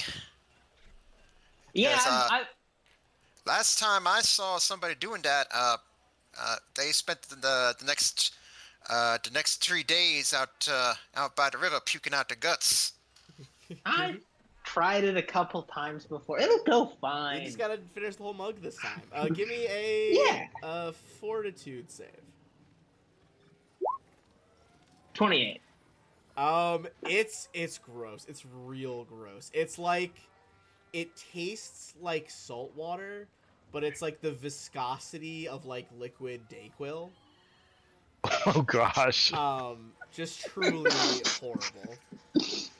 You kind of like gag a little bit, but you keep it down, and like people are like all watching as you're near the bottom of the tank, and they're like, yeah, like start pounding the bar. You see, old Jargy is just like, all right, you finally got it this time. Like stands up on the bar stool, like carves in your name into the fucking beam with like a old cook's knife. And as he kind of jumps back down, he honestly probably slides the pair of you a shot of Jarky's reserve, just for the spectacle you've made. You know, you finished the Nora challenge, brought in some customers. Like, here's a shot for each of you. Thanks, Yeah. Chef. Thanks. And Lupin will down the shot and then slam it down on part top. Oh, by the way, and just like the last time, he'll be like, "You seen Red around? Been looking for." Yeah. You know, actually, I saw Red. Would have been early last week. She said she was going out on a job, I believe. I mean, you know how her jobs can be. I don't know if it was all on the up and up, as it were. But she was heading out to Kaer Maga. You would know this is one of the, like... Varizia doesn't have a central government. This is one of the, like, city-states of Varizia. Probably take her a couple days ride to, like, get there and back. He's like... he kind of, like, looks at the calendar on the wall. He's like, yeah, should be back in I imagine before the week's out, in 2-3 days, maybe? All right. Well, if you've seen it here, has she been she said anything about me? She mentioned that, that you might come asking around, and that, well, I don't know, take this how you will. She said if you came ask around, tell her that she was on this job, and that, next time, she, will give you a chance to catch up with her on the job. Oh. Now, I don't know what she meant by that. I don't know. I saw her writing in this little notebook she had with a red bookmark in it. It looked like she was plotting up something. Honestly, it looked like she was kind of smirking to herself the whole time. I see. Alright, well, thank you for that. And here's a little something for you, and I'll go ahead and slide a gold over towards him. Keep the change. Hey, no problem. Always happy to help, especially when you paying me like this. Look, sorry I couldn't tell you more than what I knew there, but if the pair of you want to stay around for, we're gonna have a couple games of yarning if you want to stay. I think Sylvina has already found someone to just like go spend the night with. Okay, you've already fully left. Up to sorry, excuse me. Up to Lupin, if he engage, yarning is like a popular pastime at the tavern. It's basically a contest of who can tell the biggest, like obviously tall tale. Be like, oh well, I don't see why not. And yeah, he'll go ahead and try his paws at it. Oh yeah, I'd say give me whatever lore check you would like for your story. All right. Tell you what, let me go ahead and dip into my Kitsune lore then. Ooh. Now, because the idea is that, like you said, he doesn't know who his parents are, but he knows he's at least half elf. So it's like he'll maybe try to spin a story about how, an elven warrior found a fox who was injured on the side of the road, nursed him back to health, and turned out it was actually a kitsune, and they fell in love, and all that jazz. Give me a lore roll. A hero point that. Okay. Much better. Very close. I'd say you win like the runner-up prize. You probably win like 5 gold pieces, we'll say. The guy that takes the pot tells this like lengthy tale about how he was out on the bay the other day, and his oars fell in the water, his sail broke, but he was able to lash a bunyip to the front of his ship to pull it around the harbor. You guys know a bunyip is basically a fucked up, perhaps old, like, experiment of wizards combination between a seal and a shark. This is honestly like making me think of the story in Pirates 1 of how Jack gets off the island. Yeah. Oh yeah, it's big. I got that here. Oh shit, I still have the old This is the old 1E Bunyip art. That's phenomenal. I was about to I say- have 2 Bunyip minis because I opened a bunch of random packs and I got 2 of them. That's Oh. great. Yeah, according to this I was guy, he going to fucking put like a bit in its mouth and like fucking tied it to the front of his little fishing boat and just sailed it around the harbor. Damn. I was about to say, it's like the way you're describing it sounds incredibly cool, but also incredibly terrifying. Oh yeah, it's definitely. It's a really funny design. Terrifying if you're in the water with it. Fuck that. All right. You guys have your various pastimes tonight. Get some drinks. Have a good time. And the next morning, you all are heading over to the cathedral. Funnily to enough, I meet think Adrani. during all that, Tarek was probably just on the deserted portion of the beach spearfishing. You get a couple hagfish and like throw them back. It's like, oh, this is fucking nasty. Who would ever want this? Ugh, I have to go boar hunting. Hell yeah. You guys toss that away. Are we healed? You guys Oh, yeah. heal the regular amount, which is con modifier times level. How? If anybody's not going, so I have 1 heal left for the day, and I can also patch folks up as we get it towards the end of the day as well. Because it's once per hour, or is it once per day in terms of a medicine check? It is once per hour, I believe. You can't benefit from a treat wounds more than once per hour. All right, Okay. I'm missing 5 hit points, Shane. They're not like the worst, but All right, I'll spend. I'll burn my last first level heal and give you another medicine check. okay, cool.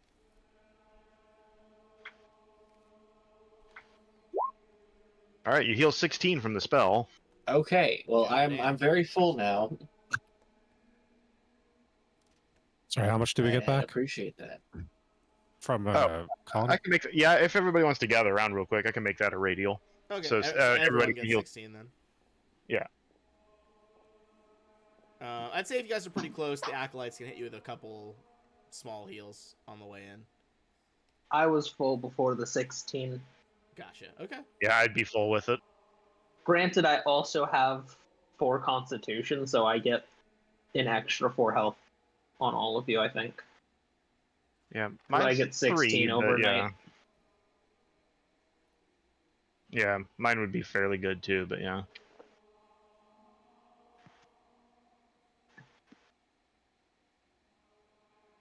All right. You guys head back to the cathedral and see you're led inside to like one of the inner chambers, and you see Father Xantus is kind of engaged in quiet conversation, presumably with Adrani, this elven woman in blue, who has come to the temple.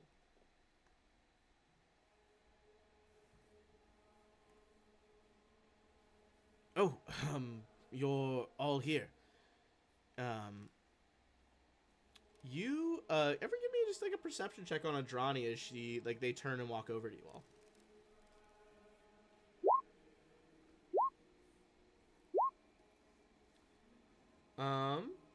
I think Lupin and Roland, you guys see that Adrani's pale skinned, dark haired elven woman. She dresses in this bluish robe. It's somewhat somber looking, and the thing that stands out to you two is the most, and I think probably Tarek on a 17 as well. She moves with a somewhat awkward gait and like a slumped posture, not with the typical like graceful regality that most elves have in this world. This awkwardness is reflected a little bit in her demeanor. She kind of like seems to be a bit shy as Xantus is like, this is my friend Adrani. She has gone through much in recent years, but she is a worshipper of Ashava, the imperial lord of dancers, lonely spirits, and moonlight. Adrani's like, that's right, you have it. You guys know the Imperial Lords are kind of like minor lawful deities, essentially. She's like, any of you... And I think, honestly, she takes the time... instead of the Acolytes, she'll take the time to be the one who, like, hits you all with a few heal spells, giving you a bit of divine aid from her patron. She's like, look, I've been talking with Xantus about Nualia's spirit and the plan to call her and forgive her. From what I understand, her soul is the definition of the lonely spirits my faith urges me to guide and assist. I will be casting a call spirit ritual. Abstalar here will serve as my secondary. I was hoping that you all would attend as well. You see, the particularities of Nualia's death, her past with Sandpoint, the passage of... It's been nearly 2 decades, and the desecration of her remains, these are less than ideal circumstances for calling her spirit back to us. It will take all of my focus, as well as Abstalar's, to ensure she's properly called. There's a chance that restless spirits might arrive as well. If that happens, I would like you all to focus on blocking those spirits from us, fighting your way through any potentially dangerous ones that would arise. You don't need to shore up the ritual's magic, I guess is what I'm saying, but it would help if, in addition to being there as a bulwark against these others, we might need you to be the one to speak to Nualia's spirit if she answers. We will be consumed in continuing the ritual. I could provide you with some guidance on what to say, but if you all be the ones to talk to her, I'm sure Father Xantus would help coach you through it.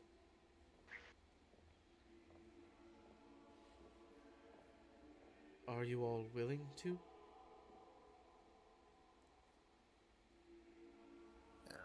As best as I can. I'll be honest, I don't know. I've never really considered myself to be the religious type. That's quite alright. We will be doing the bulk of the religious work, as you say. All you need do is be there to talk with Lady Nualia under the moonlight. It's when my powers will be at their peak. I plan to do it in the cathedral's courtyard, in the middle of the cathedral. Those of you who can't, I know not all of you could see in low light, presumably, I will hang moon lanterns as well. You see, she like pulls out like this lantern from her robe that is like just almost the epitome of moonlight. It's like white, pale, I think the tiniest tinge of blue, emanating like the regular brightness of a lantern, but with the qualities of moonlight. With these around, you should be able to see fine. Yeah, we could talk to her. Very well.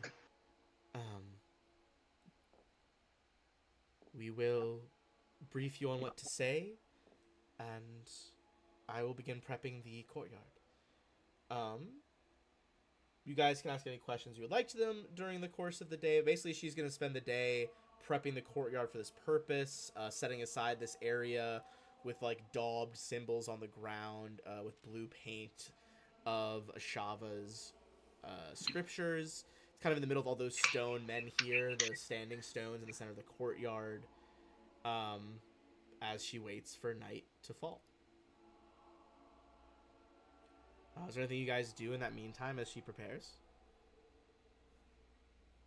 I should probably figure out what I'm supposed to say. Yeah. Yeah. What does she recommend that we say?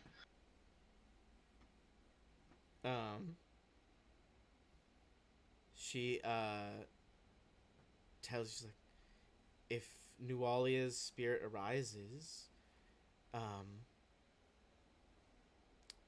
well, I worry that at that point we will be in a bit of a trance. She like gestures at the father and herself. I would. You'll have about 10 minutes to speak to her, but primarily that you all wish to forgive her, that we here of Sandpoint wish to forgive her. We're sorry for all that has happened. I, use your knowledge of our society, of Sandpoint, religion, diplomacy, whatever you can to convince her that we want the best for her spirit. We want to replace her anger. And, well, try to convince her that she deserves a peaceful rest. Does that make sense? Okay. Sounds pretty reasonable. Very well. You, guys get ready for this ritual. As Adrani and Father Xantus begin chanting quietly in the courtyard, it takes about an hour total, to complete the ritual. You see they're chanting, lighting these moon lanterns, candles, incense, the smells of like violets and juniper fill the air around them. As it begins, you see faint whorls of moonlight kind of coalesce into dim figures. They seem to be almost dancing in a circle around the two casters. However, after about 10 minutes into the ritual, you all see a very harried-looking acolyte rush up to all of you, and after glancing toward Abstelar Xantus and giving a brief, gasp at the sight of this magic building on him and Adrani, he turns to you and he's like, "Pardon me, I came to tell Xantus, but there is a small, mob. They've gathered at the entrance of the cathedral, and they're demanding to be let in to speak to Father Xantus. Would you all... I don't want to interrupt their ritual. Would you be willing to speak to the troublemakers outside?" What do they want? Well, opinions, as you might know, on Nawalia are diverse, to say the least. I'm not sure that that everyone will be entirely happy about what's going on here. How do they know what's going on here? Father Xantus has told the acolytes, he's told others in town, he's never been quiet about the fact that we did this girl... It was before I was really old enough, but the town did this woman a disservice. He wants everyone to forgive her, and I worry that perhaps he might have been a bit too open about that fact. I mean, if someone else could stay here to help with the ritual, I think I can try to go talk the crowd down. Yeah, I think I should go with you. And it's like, while that was going on, Lupin would have just been leaning against the back wall, just thinking things over a cigarette, and then and then after he says that, he'll toss to the ground, stomp it out, and say like, gotta stand firm with these folks. I've been around them for most of my life, and they tend to get very violent when they get very opinionated. All Sure. right, I could appreciate some muscle. Tarek grumbles. Very No well. worries. Deal with it. Yeah. Right? I'd say whoever wants to come out to the front can come out to the front. I'll go as well. You guys head to the front of the cathedral. And you see a group of about 24 concerned locals have gathered at the entrance. Some have torches, lanterns. For the moment, you don't see any appear to be armed with any actual weapons. as you all approach through one of like the side gates, and like, the main gate of the cathedral's closed, there are like smaller sub gates within that.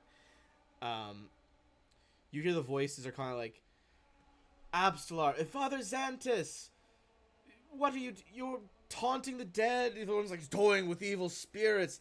Yes, and you see one of them like pounding on the front door, and he's like, "That's right, get out here, Xantus. You know this is wrong."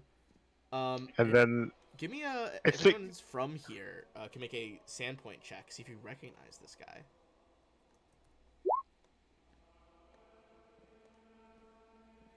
Solvina, this is Charn Scarnetti of the Scarnetti family. One of the founding families of Sandpoint, and ones that you know are probably a crime family. What do you guys Guys want me say to go out there confronting and- this? I'm out there as well, so Is there like a high point I can get to? Yeah, you could try to talk from like one of the like higher battlements, essentially. All right, I'm gonna get a higher battlement and cast the spell Bullhorn. All right, a little like kind of magical sigil like ripples across your throat as your voice is magically enhanced. All right, people of Sandpoint, there's no need to riot. Please calm down, and I will address your concerns. Give me a diplomacy check.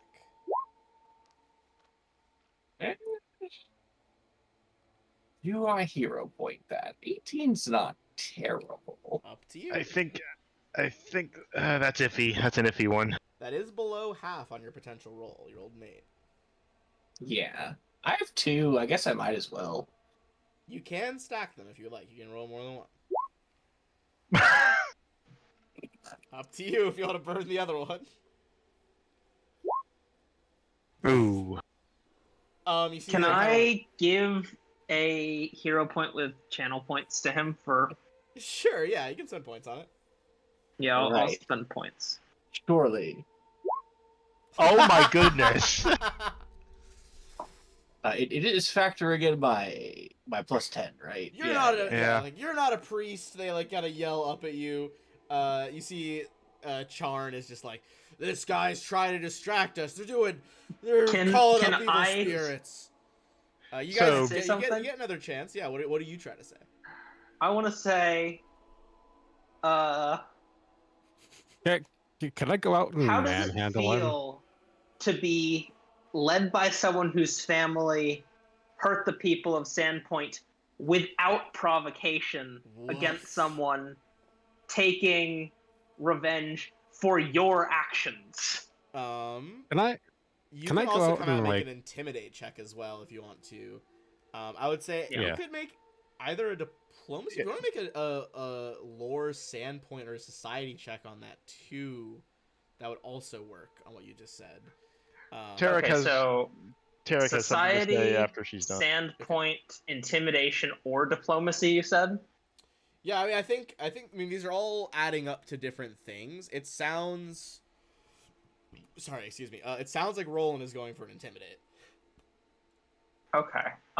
They're all 8s for me, so I can do any of them. I think I'm gonna go with.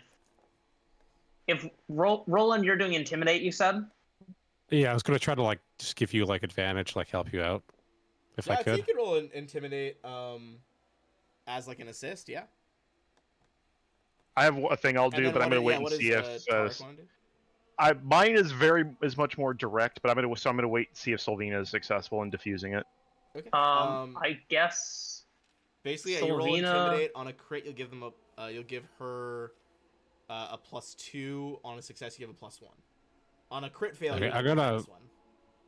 I'm gonna pick him up by the collar with one hand and just start walking him down the path. All right, give me an intimidate check as you try to like manhandle the leader away. Yo, hell yeah, crit success. Okay. Nice. Natural 20, let's Uh, fucking go! That is a +2 as Charn kind of like shuts the fuck up as you manhandle him back down the steps. I guess I'll do for what I said. Probably it's gonna be diplomacy because I'm I feel really like trying it's to turn the crowd against Charn. All right, give me a diplomacy check. +2, that is a 23. You see they start to calm down. You seem to be soothing their anger. And one of them's like, I want to clarify. I'm not trying to soothe their anger. I'm trying to redirect I their guess that's anger. true, yeah. One of them's like, I suppose if the priests are keeping it safe. Charn, he's like kind of like arguing with Charn. Charn's like, you're gonna let this fucking loser talk to you guys? Like they all start yelling at each other. Seems to definitely be redirecting things away from the actual temple. What were you gonna do, Tarek? So I think at this, he lets out, he exhales slightly, and then bellows, "Enough! The priest called to give this woman her natural rest. Be gone now!" Give you another intimidate check. Oof. All right. With 2 big successes, that is what you need. Between the roaring of the orc, the fucking knight in armor bullying this guy back down the steps, Sylvina redirecting the crowd's anger back in and on itself to argue with the Scarnetti. The crowd disperses after a couple more minutes of yelling at each other. Everyone gets 80 XP for dispersing the crowd without violence. I want to lean down. What's the guy's name again? Charn Scarnetti. I'm gonna lean down to Charn and just whisper in his ear, if there weren't a crowd, I'd be digging you a shallow grave right now. Give me another intimidate check.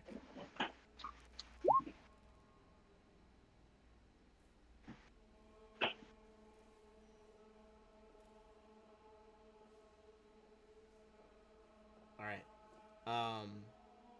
You see he kind of pales a little bit.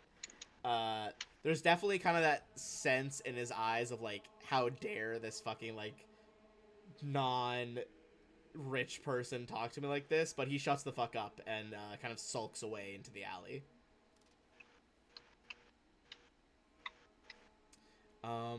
With the crowd dispersed, the acolyte looks like, kind of wipes their head, really worried that was going to get violent, and leads you all back inside. I know we're like almost out of time, but we're going to be wrapping up here in a second. On the way in, I'm just gonna say to Roland, don't worry. I have plans for his ilk. Brutal. All right.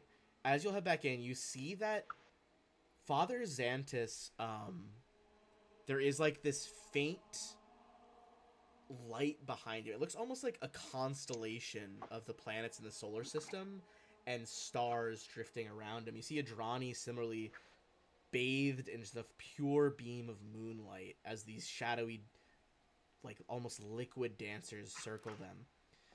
Now is the chance for y'all to try to bolster the ritual, to be the bulwark against these shadowy figures that begin appearing.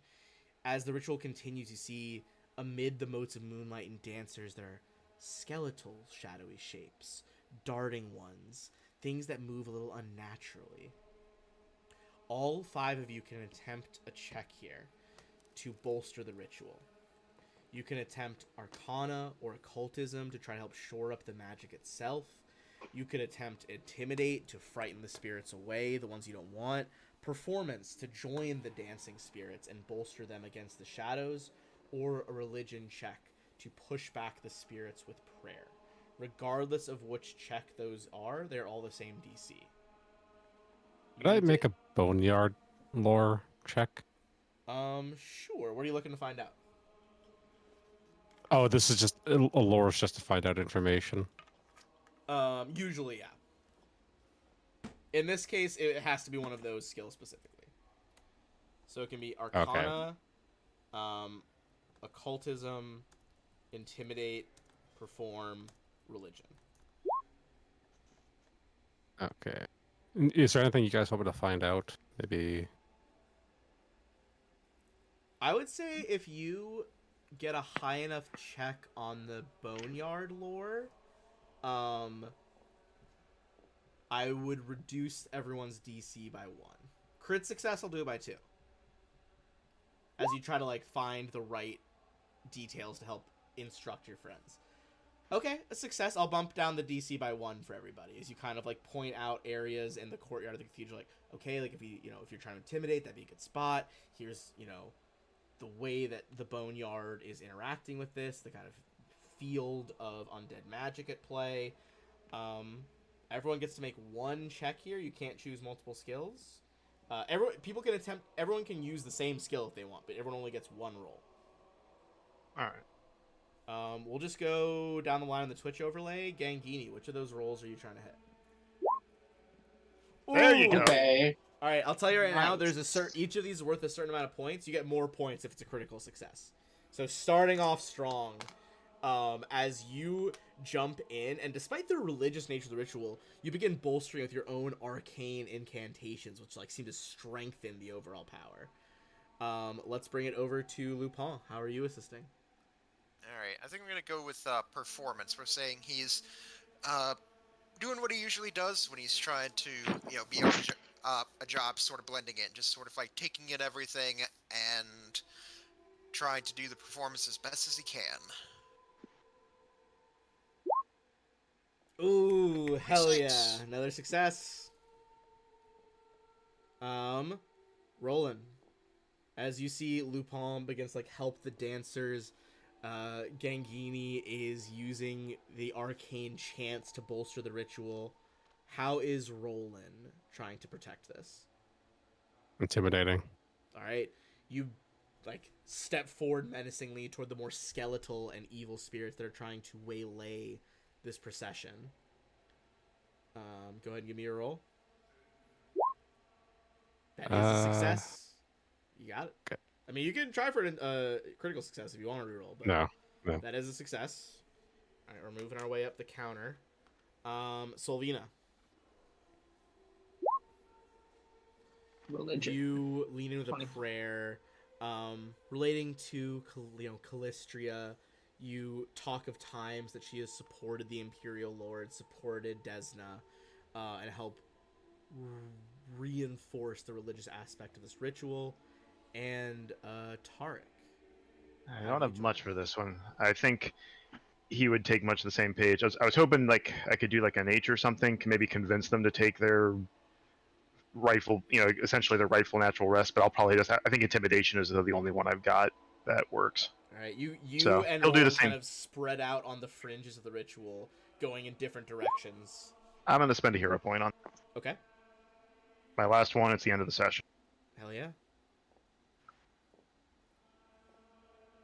Ooh, let's see what it is. There we go. That is a success.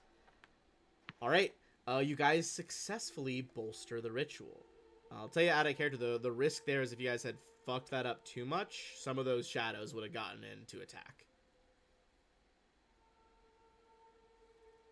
As you see, and this is where we will leave off for tonight, all the candles filling the courtyard, the standing stones here. You see Adrani and all of Adrani and Xantis like locked in a trance. This art has the default witch as an example in front, but in the picture, feel free to insert yourselves into this image. You see with a mournful cry, Nwalia raises up a spectral image, at first green and glowing, and then solidifying into a very lifelike representation of how she was when she was struck down about 20 years ago.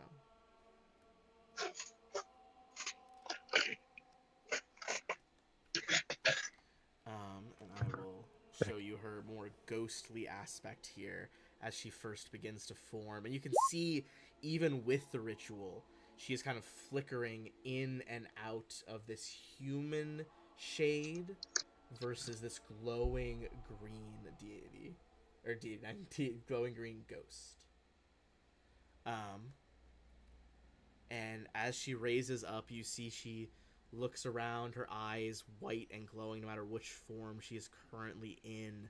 This beautiful Azamar woman, armored breastplate that leaves her scarred abdomen exposed, where you know she had and lost a demonic child. her left hand curled into a red demonic claw. The whole form, every so often, letting out like these pulsing blue-green emanations of light, almost an amplification of the moonlight in which she has been called. As you look around, you see your two allies in their trance, their bodies swaying in time with the ghostly dancers in this vortex of moonlit spirits. As her cry tapers off, you see she floats a little bit more gently, kind of just off the ground in front of you. She peers closely at first Adrani and then even more so at Abstelar, Father Xantus, and in a haunting voice, almost hollow, far away, "I remember you. Why did you call upon me? You hated me."